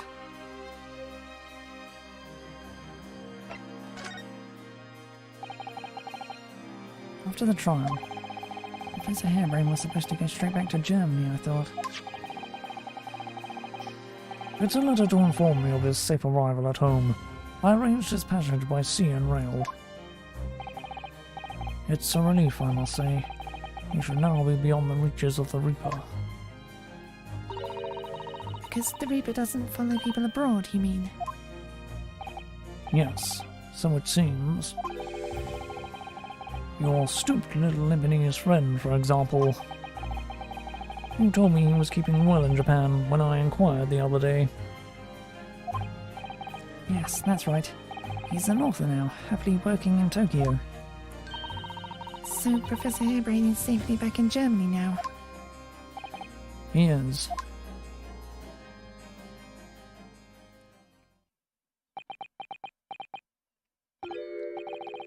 So, it appears our conversation has run dry. There was a 2-second silence, that's all. Well, in any event, if you'll excuse me now, I wouldn't like to detain you. I was wondering, Lord Van Zieks, if you'd like, I'd be happy to advocate for you. You trust me, do you? Yes. I've heard you speak many times in court. I've seen how you treat people. So I'm quite sure that you would never have taken another's life. It's just, my feelings can't be used as evidence in a court of law, sadly. It's a very gracious offer, however. I trust no one. What? Not the police, not the judiciary, and not you Nipponese. But please. I have no intention of engaging your services. Chasm between us is just too wide and too deep, it seems. I'd appreciate it if you don't visit again. Then neither of us will waste any more time. Perhaps we need to dig a little deeper. Find out more about Lord Van Zieks and what happened to Inspector Gregson.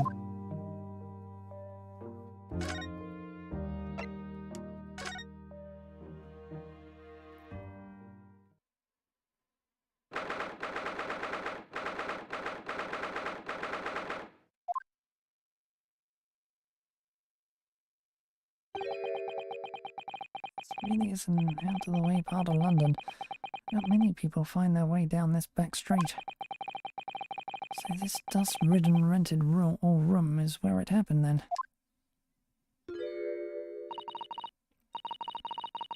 So this is where poor Inspector Gregson lost his life. Yes, and the police are already hard at work investigating, it seems. I don't see Mr. Sholmes anywhere, though. Perhaps his investigations have taken him elsewhere. Oi, what do you think you're doing there? Every one of them drawers has got to be taken right out so you can look underneath them all. I want the space above this ceiling checked, and don't forget to look inside the chimney stack too. Blimey, ain't you lot never gone over an house looking for dough when the owners are out of town? Gina's obviously got some unique investigative techniques she wants everyone to adopt. Oh, so you turned up at last. Mind you, I ain't been here long myself. Hello again, Gina. Sholmes has only just left. You're lucky you missed that. He went prancing around in here, pointing at stuff and flicking that out of his just scarpered. Yeah. Oh, he's finished investigating already, you mean? Yeah, he didn't stop to say nothing to no one, not even me. Gina, would you mind if we investigated too? listen, Odo. You're a lawyer, right? Yes, why? Well, you're not thinking of trying to help that Reaper bloke, are you? Oh, poor Gina. She's never going to forget, is she? That trial will haunt her forever.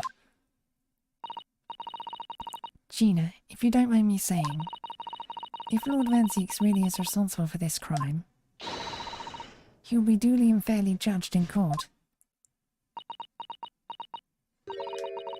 Suppose you're right, yeah. Go on then, Odo. Get investigating. I want to know the truth about what really happened here. Thank you, Gina.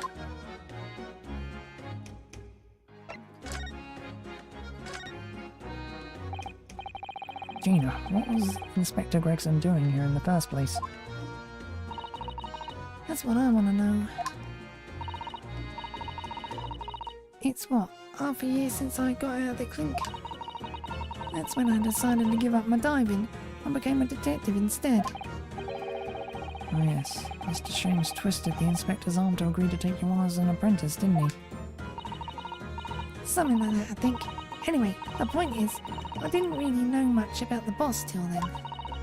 But it turns out, he's a bit of a legend at the yard. Goodness, really? They say he's managed to solve some really tricky case, just like that. He did? Yep. And ever since then he started going out on all sorts of investigations, but always on his own. No one else at the yard even knows what half the cases he's working on are, apparently. That's not how it's supposed to work, is it? So what was the legendary inspector doing in a dingy little room like this? I know he had a lot of respect for the Reaper and all. Look where that landed him. Respect for the Reaper? In what way? I heard him say as much. I'll take my hat off to that fella. Were his words. Not how the general public feels, is it? Most people are terrified of the Reaper. Yeah, the boss said that's exactly why he's respected the bloke. I didn't realise Gregson held the Reaper in quite such high regard. He said something else to me and all.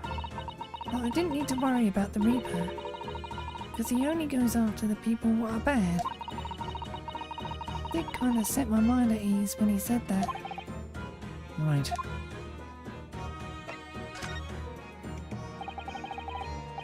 What is this place then? Does anyone live here?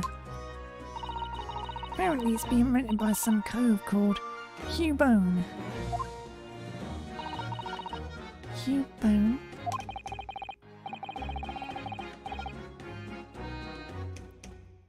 It's a sort of here today, gone tomorrow name, isn't it?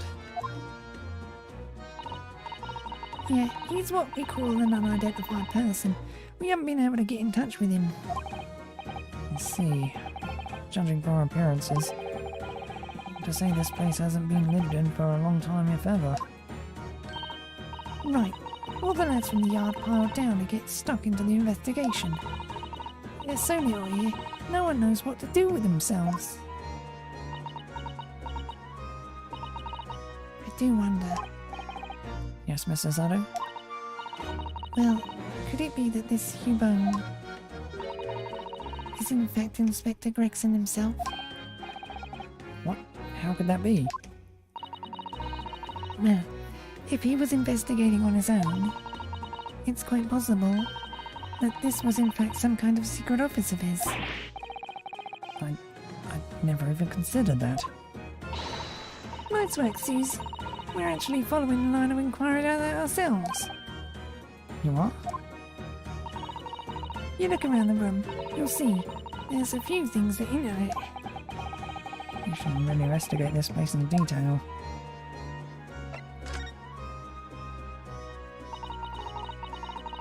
See, that's where the poor inspector was found over there. Yeah, that's right. They said it was a single bullet what did him in. Apparently the bullet went right through him and struck that candle tree on the wall. Yes, it's blown one of the candles apart completely. And the gun used is there on the floor. It's the Reaper's, isn't it? No denying it. What? Really? How do you know that? Take it easy. I don't know what to do with myself when you stare at me with them big white eyes. I'm only saying what I heard. I don't know much about guns myself. There's some bigwig lawman or whatever who said so.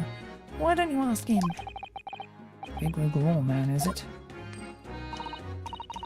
Anyway, Fresno Street runs along under that window there. There were some street sellers just outside who heard the gunshot. But I don't recall seeing anybody outside. Yeah, they've all been taken down the yard for questioning, that's why. We're talking about the yard's legendary inspector here, after all. They'll be getting a grilling. Do you think we might be able to speak with those street sellers ourselves? I doubt it. The lads at the yard will just want to know what you're snooping it for, and you'll be up for a grilling and all. So we can't interview the witnesses then. Shame.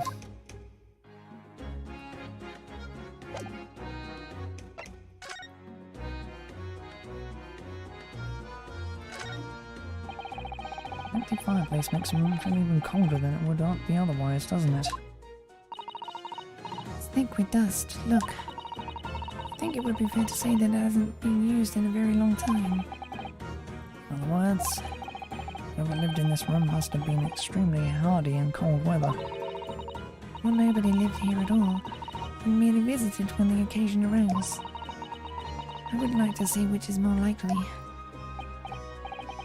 No, that's right. It's one or the other.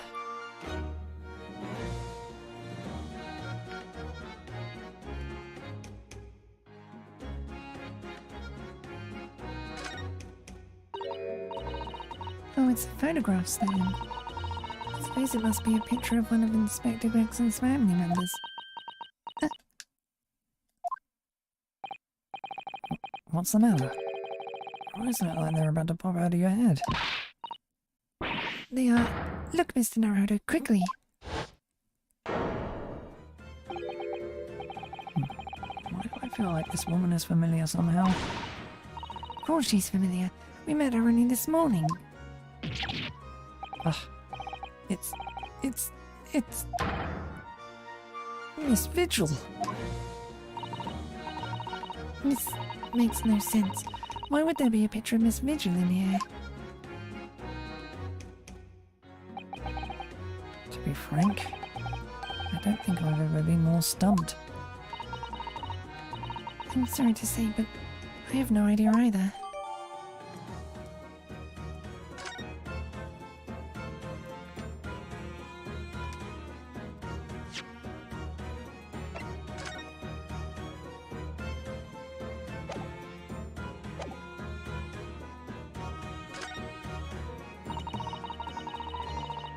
This looks like some sort of notice board or something. It's absolutely covered in scraps of paper. Mr. Naruto, look! This, you mean? It's an autopsy report, isn't it? And these are case notes here, and details of prison inmates. Yes, in fact they're all sort of documents that only a detective could normally require. What on earth went on in this room? Some old newspaper cuttings. And this one here. Oh yes, the advertisement you mean. To the Red-Headed League. But why? What's that doing here? Whoever occupied this room was clearly interested in it for some reason.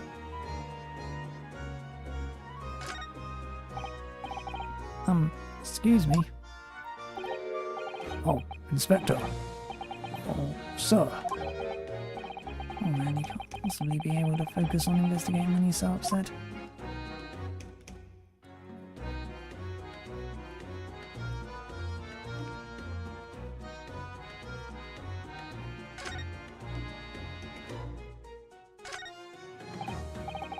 Excuse me? Sorry, sir. Can't see a thing, sir. Many tears, sir. Right, perhaps I'd better leave you to your work then.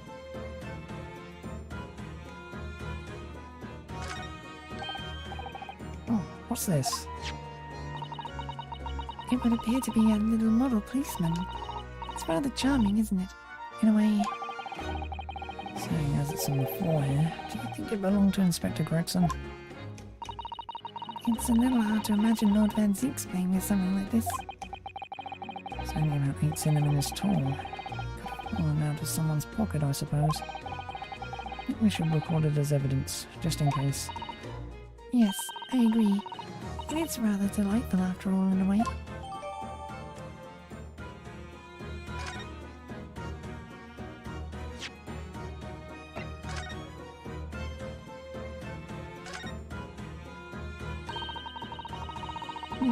This charming policeman appears to be a little worse for wear.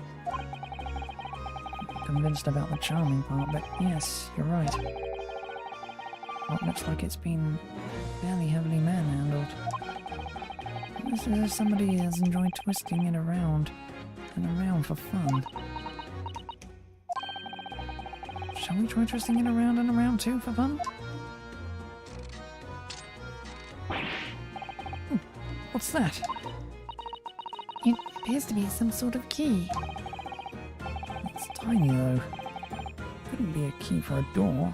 Not at that size. So what is it for, I wonder?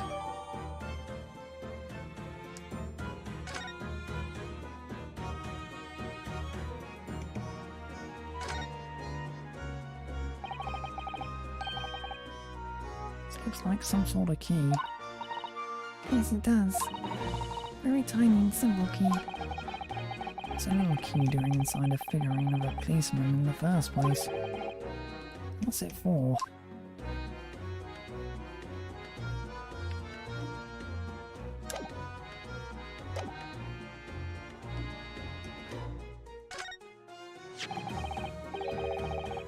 This is presumably the murder weapon then. Oh my. It is real, I suppose. I think so. Guns are so rare in Japan. I really know very little about them. There's one way to know for sure, Mr. Naruto. Fire a shot. No. Too bad I'd be looking for a skilled lawyer to represent me in court. It's not be safer just to ask someone who might know, I think.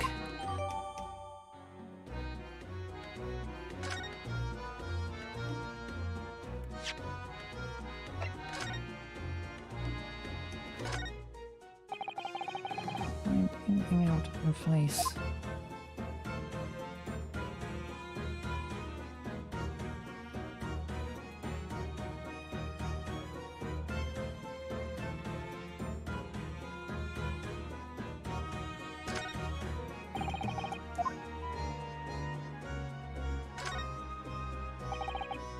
Suppose this must have been the murder weapon.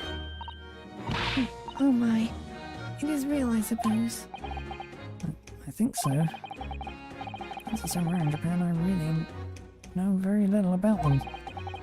Someone more familiar with firearms could shed light on things here.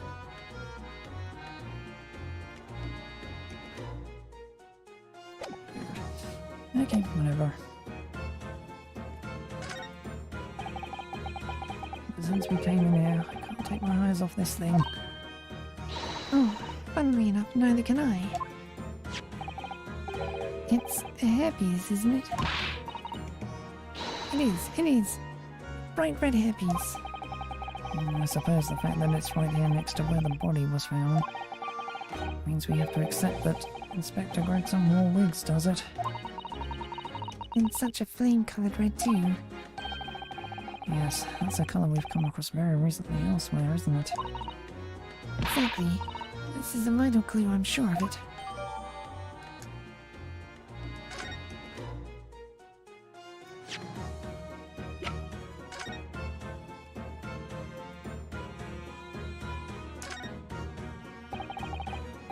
Just wondered what the underside of a hair fleece looks like.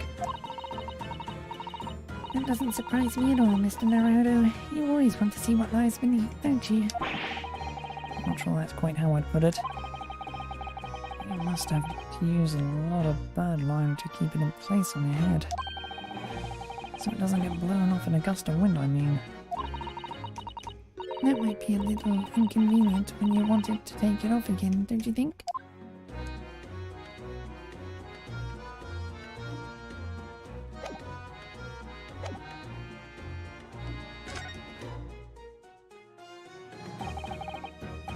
So I suppose this is where the victim... That's right. The rope is laid around the body to show exactly how it was found.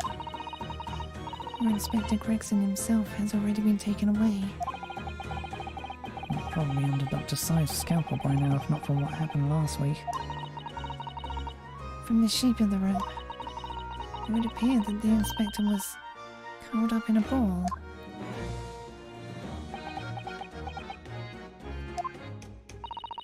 Are you feeling alright, Mr. Naruto? You look like you've just seen a ghost. No, it's just a rope, but, well, it conjures up quite a terrifying image, that's all. Especially with that bloodstain next to it. Oh, I do understand. In some ways, what we picture in our minds can be even worse than reality. Sando-san is so strong, though. She's taken this far better than I am.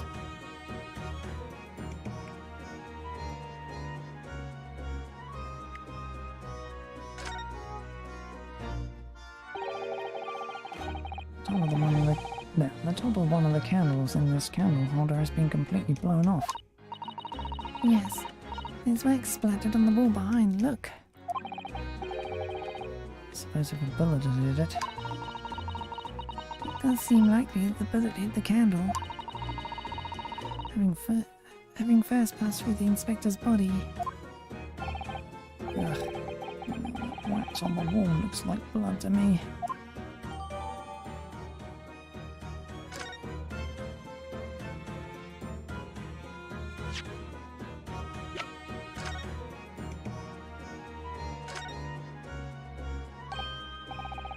There are some black marks here, look. Yes, they look like some sort of scorch marks. So perhaps the bullet struck the candle here, do you think? It's only this one candle that's been cracked in half, it seems. Yes, I think you might be right. Firearms are rarely used by criminals in Japan, so I'm afraid I'm not particularly knowledgeable about them.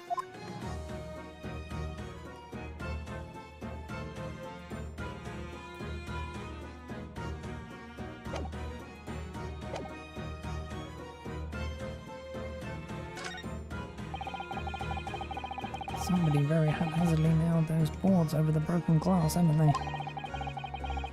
Couldn't even really call it a window anymore.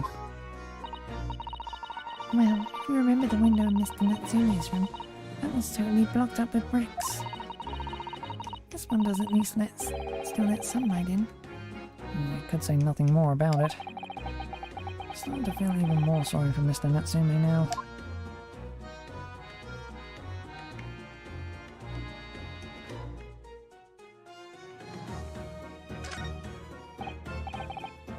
Excuse me. If you're looking down on us from the greatly honoured Inspector, don't worry, we'll look after things at the yard. I've interrupted some deep thoughts there.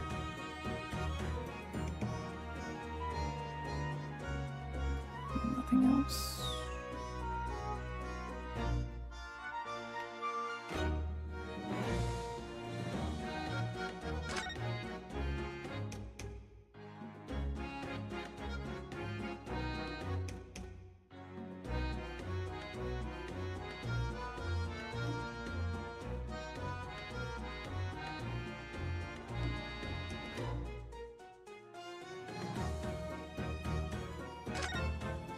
Oops.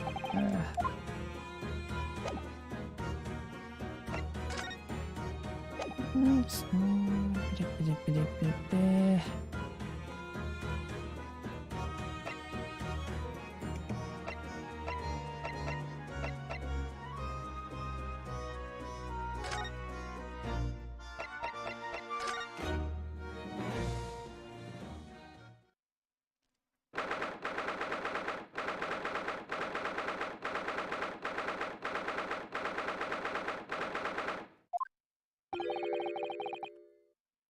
You've made good time. Took an express train back to London.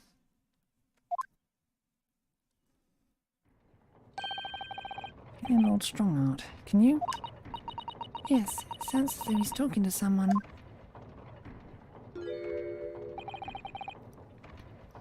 Is everything in place? I had a private compartment on the train so I could check all the paperwork.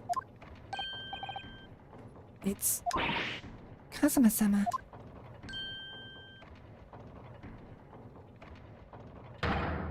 Ah, your timing is impeccable. It is? No doubt you have heard the sickening news about the Reaper's latest devilry. Yes. I'm sure you don't believe it, of course, though, Lord Strongheart. That Lord Van Zeeks could have done such a thing to Inspector Gregson. I believe only in the facts. And the facts in this case point to one thing. An unavoidable accusal of Lord Van Zeeks for this crime. We must bring charges against the Reaper for taking the life of our legendary detective. Oh no, surely not. It's a truly regrettable situation. Tomorrow the Forensic Science Symposium finally begins. At the very least, though, we can show the world our justice system's swift and equitable processes. So does that mean trial is tomorrow? Precisely. In fact, this is a fine opportunity for introductions. Kazuma. Ah, but of course, you're already acquainted, aren't you? Mr. Asogi here will be present at tomorrow's proceedings, leading the prosecution. Wait. What? Kazuma? As I'm sure you're aware, he is a very capable practitioner of law. Kazuma-sama. Prosecutor?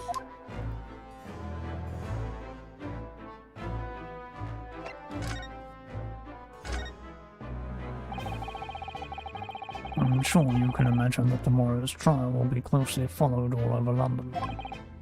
In fact, no. People all over the Empire will be watching closely to see how it unfolds. There's no salvation for anyone in a trial prosecuted by the Reaper of the Bailey, and now the Reaper himself must stand in the dock. Quite so. The public want answers about the Reaper. Answers about how and why those who escaped conviction subsequently died mysterious deaths. But Lord Van Zeek's family denies any involvement in such matters. And there have been thorough investigations that have proven him to be innocent. That's certainly true. Or it has been, at least, until now. No, tomorrow's trial will mark the start of a new chapter in our country's great judicial history.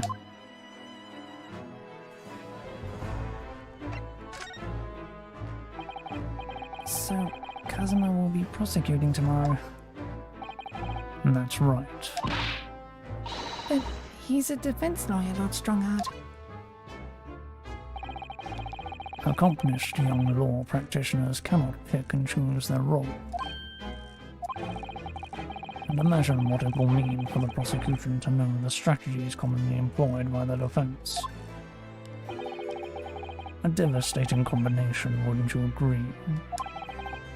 Absolutely. I've no doubt at all that Kazuma will be razor sharp as a prosecutor. But why Kazuma-sama? There are surely many other highly skilled prosecutors in Great Britain. It was a personal request. I asked to be assigned to the trial. You asked for this? But why? It'll all become clear tomorrow. I'm guessing you intend to stand for the defense, don't you? Although, the Reaper appears to be turning down all offers of representation.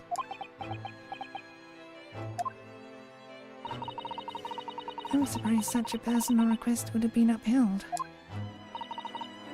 Seems unprecedented. Quite exceptional, in fact.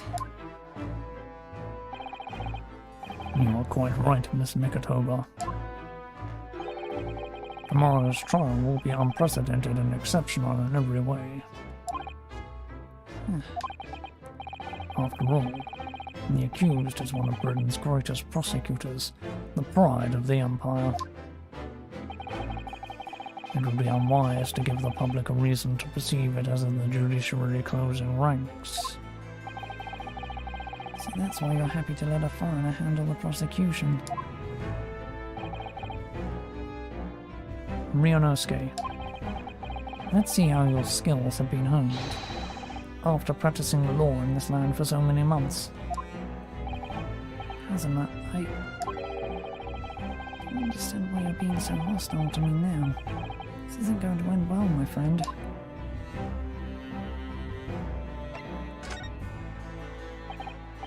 Oh yes, we noticed that there was a gun at the scene of the Inspector Gregson's death. Do you know if it belonged to Lord Van Zeeks?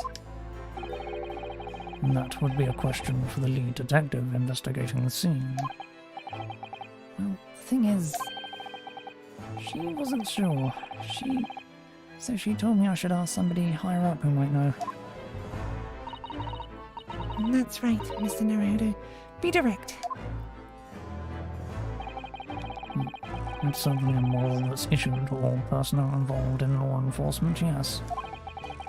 Which includes prosecutors, as I'm sure you can imagine.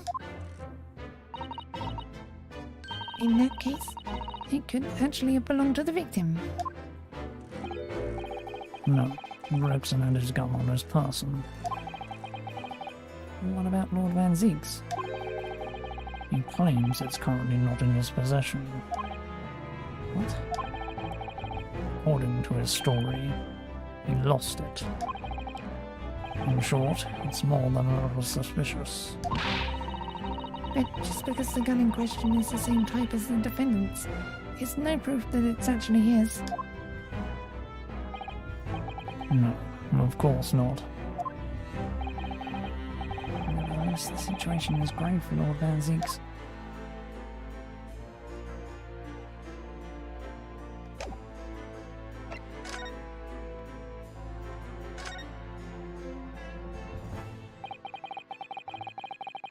I'm sorry for all the worry I've caused you, but it'll be all right now. Is your memory completely returned? Yes, completely. I remember everything, including what I was coming here to do. Right. Kazuma-sama. Can't tell you how happy I am to see you alive and well like this. But how did you come to be here in London when you were suffering from amnesia? It was the voice. This past year, I've been hearing it in my head constantly saying the same thing over and over. Go to London, that's where your destiny awaits. It was that voice that guided me here to London. So sorry for what happened.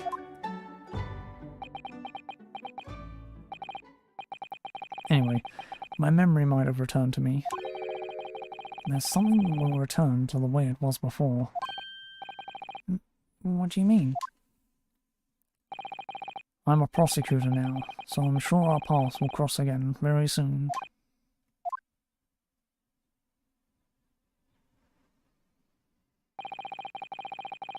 Doesn't look like we're going to glean much more here. Well, thank you very much, Lord Strongheart.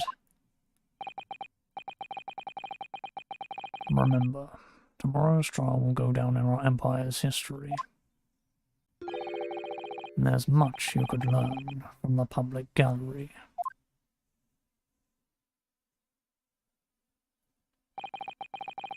Sorry to have taken up so much of your time. We'll see ourselves out. Hold it! Before you go, Ryunosuke... Oh, what is it, Kazuma? I just wanted to thank you. Kazuma-sama, what? You took my determination to heart and brought it with you over the ocean in my stead.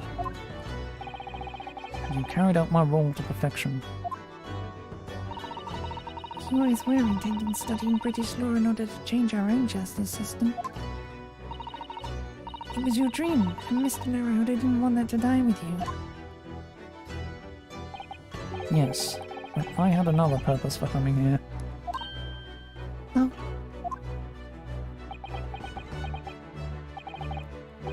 I actually have a favour to ask. which is...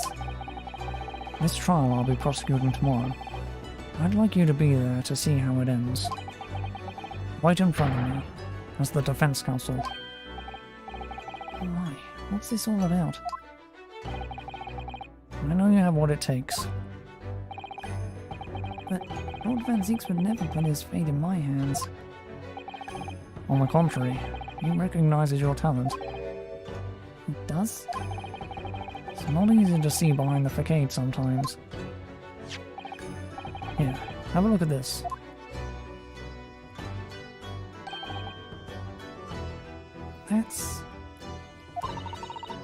That's Lord Van Zieks and Inspector Gregson. It's Lord Van Zieks and Inspector Gregson. A photograph that must have been taken some time ago by the look of it. Who's the third person? It was displayed very prominently in the detective's office. In Gregson's office, you mean? Yes, what I'm trying to say is, do you really think you can trust the Reaper? You might find that some straight talking makes him take a different view. Take it.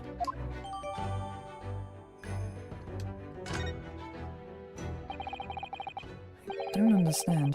Why are you giving me this? Just hurry, Ryunosuke. Visiting hours at the prison are almost over. What are you doing, Kazuma?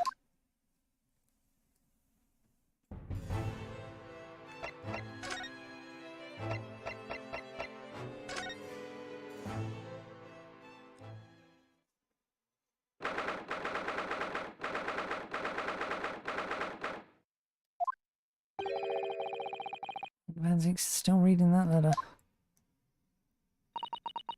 We've been gone quite some time now, though. Some time, though. Whether he's an incredibly slow reader or it's an incredibly long letter.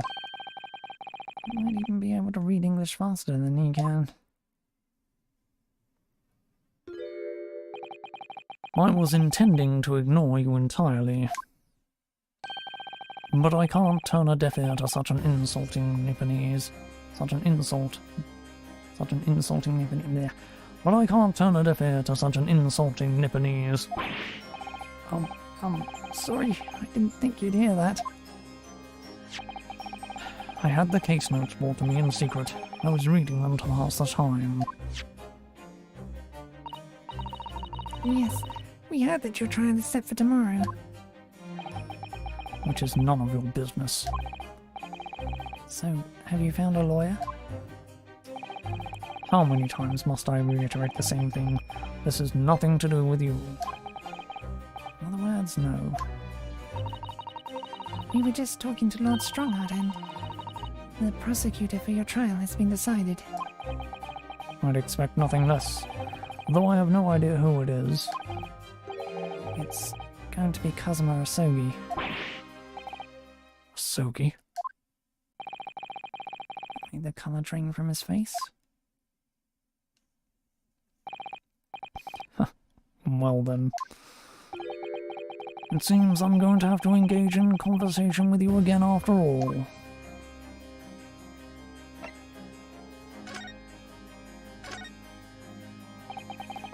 "10 years ago, my older brother, who was the director of prosecutors at the time, was murdered. And the killer, as you know, was a visiting student from the Far East. Not a single day goes by when I don't curse the name Asogi. Genshin Asogi was Kazuma-sama's father. So what cruel twist of fate is this now, 10 years later? The man's son is to crucify me in some kangaroo court. Still don't understand why Lord Strongheart apprenticed Kazuma to you. It's what he does. No doubt he knew of the young man's true identity from the outset. But what could have you hoped to achieve? Let's not forget that it was only 8 days ago that Kazuma recovered from his amnesia. Why would Lord Strongheart assign this trial to somebody like that? Asogi. That name is the very epitome of my bane. A bane that is you, Nipponese. Right, your hatred of all of us Japanese.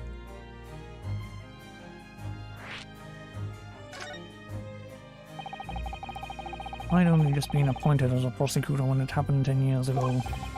My brother Clint, the director of prosecutors, was hunting down a mass murderer. The so-called professor. Assigned to the investigation as his partner was a certain visiting student dispatched from Scotland Yard. And that was Genshin Asogi. Exactly. I developed a deep respect for the man. He seemed noble-minded and chivalrous in the extreme to me. But none of us saw the true nature of the man. So I lost everything when it happened. My esteemed brother, the people I believed in, and any semblance of right prevailing over wrong. Oh, how awful. To avenge my brother, I prosecuted Asogi's trial. It wouldn't ordinarily have been allowed, but I beleaguered the ascribed prosecutor until he consented. What do you mean by the ascribed prosecutor? The man in charge of the Professor case inquiry, Lord Mel Strongheart. Wait, what? Wait, what? Lord Strongheart?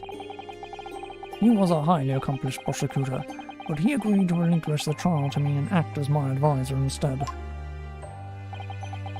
Since that time, he is the one person to whom I felt indebted. I'm sure he must have seen your zeal for the case and recognized your potential as a prosecutor. Anyway, time passed, but then earlier this year, who should arrive in London but you? And of all things, as a lawyer.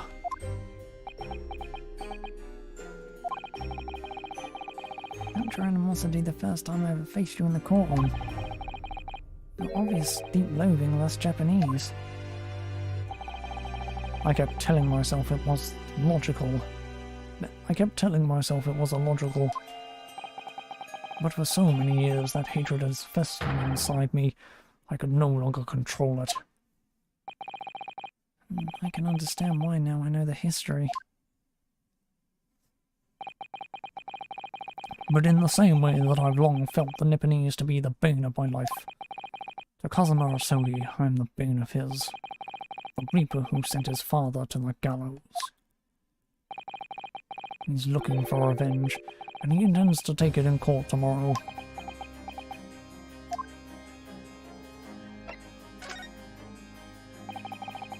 Wrexham's transfer to the Paris Police Prefecture had finally been arranged for the coming month. But he'll never make it to France now. It's a tragedy. Oh yes, come to think of it, he did mention something about that, didn't he? I wonder, does it happen often? Being transferred internationally, I mean. It's the first time I've ever encountered it. Oh. The Paris police welcoming an English detective is almost inconceivable. I can't imagine what kind of magic Wrexham must have worked to put that arrangement in place. Sounds like that mystery has even the Reaper perplexed. I'm afraid to say that we were very ignorant about Inspector Gregson's standing.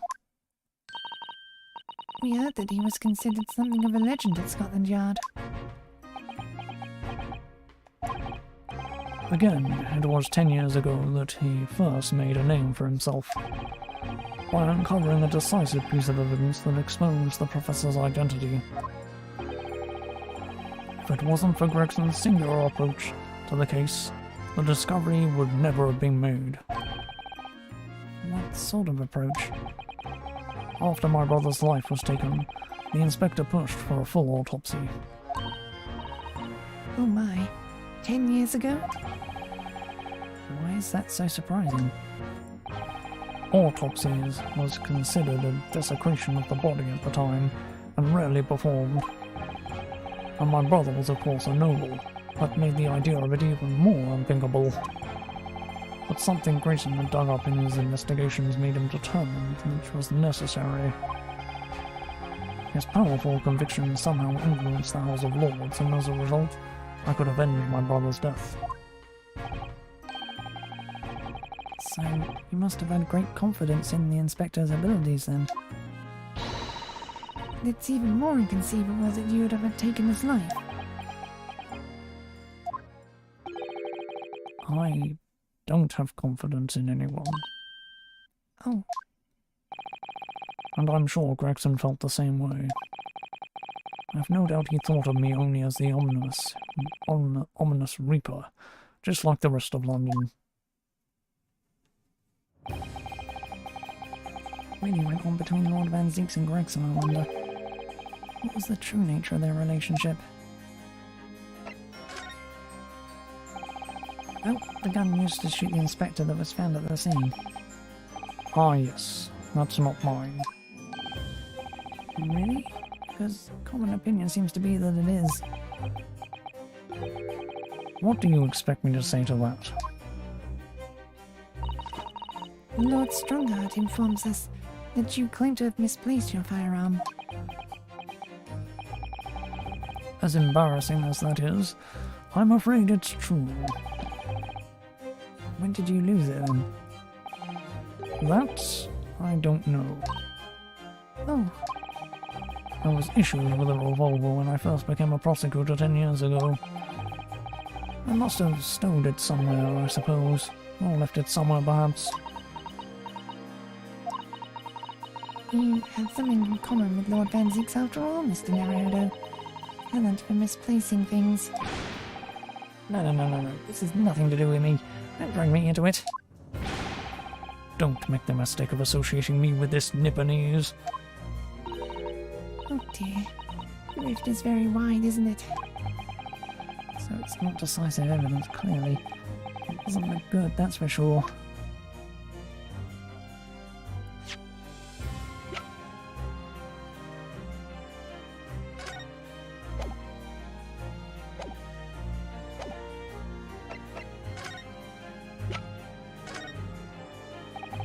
Lord Van Zeeks, I came by this old photograph. Where did you get that?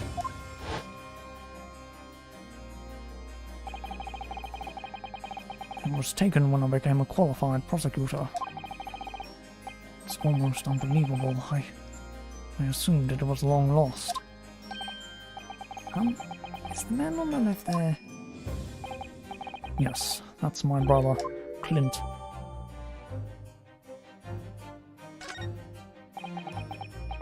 Had to be, really. Apparently this picture was prominently displayed in Gregson's office. He had a deep respect for you, you know. Were you aware of that? Respect? That's nonsense. No, we've had someone attest to it very clearly. Inspector Gina Lestrade, no less.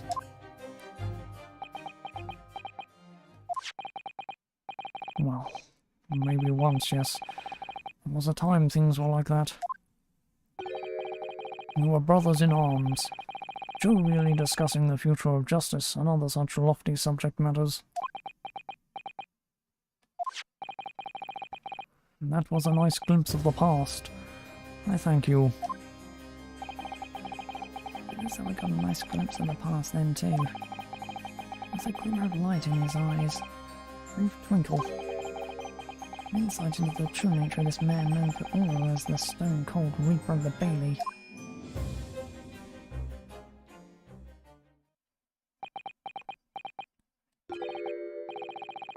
Mr. Naruhodo. Oh, it's the first time he's ever used my actual name. I've lost all confidence in my country's justice system. I don't trust the police, the judiciary, or lawyers. There's still one thing I'm willing to believe in. What's that? That which you see in the eyes of another across the courtroom. The simple determination to know the truth. Lord Van Zeeks. From the very first time we clashed in the Bailey almost a year ago now. I couldn't deny it, even though I dearly wished I could. Here is a loathsome Nipponese, who has absolute integrity as a lawyer. There are only two other men I've known with that same look in their eyes. My brother Clint, and Genshin Asogi. The man he idolized and the man who betrayed his trust in the most heinous way. When you showed me that photograph just now, it reminded me. You mean this photograph? Back then, I was able to laugh. I was free of the shackles of mistrust that plague me now. I looked to the future with hope. Since then, I've protected myself against betrayal by refusing to trust anyone. But at times, the mire into which I've sunk makes it almost impossible to breathe. I'm so sorry. So, Mr. Naruhodo, I want to believe in that look in your eyes. I need to believe in it. In tomorrow's trial, will you advocate for me? Of course I will. It would be an honor. I'm so pleased, Mr. Naruhodo. Then my life is in your hands.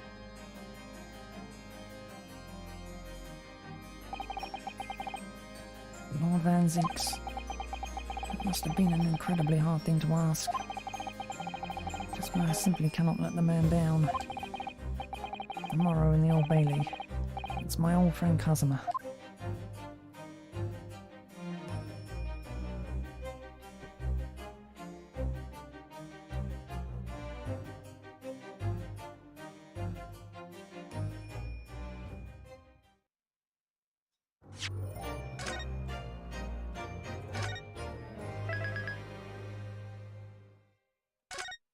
Right.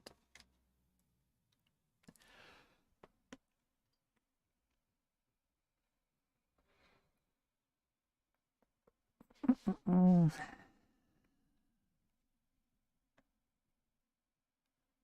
getting shades of the first game now. But whatever. Okay, as per usual, that will be all for now. And I'll be back in about an hour with Xenoblade.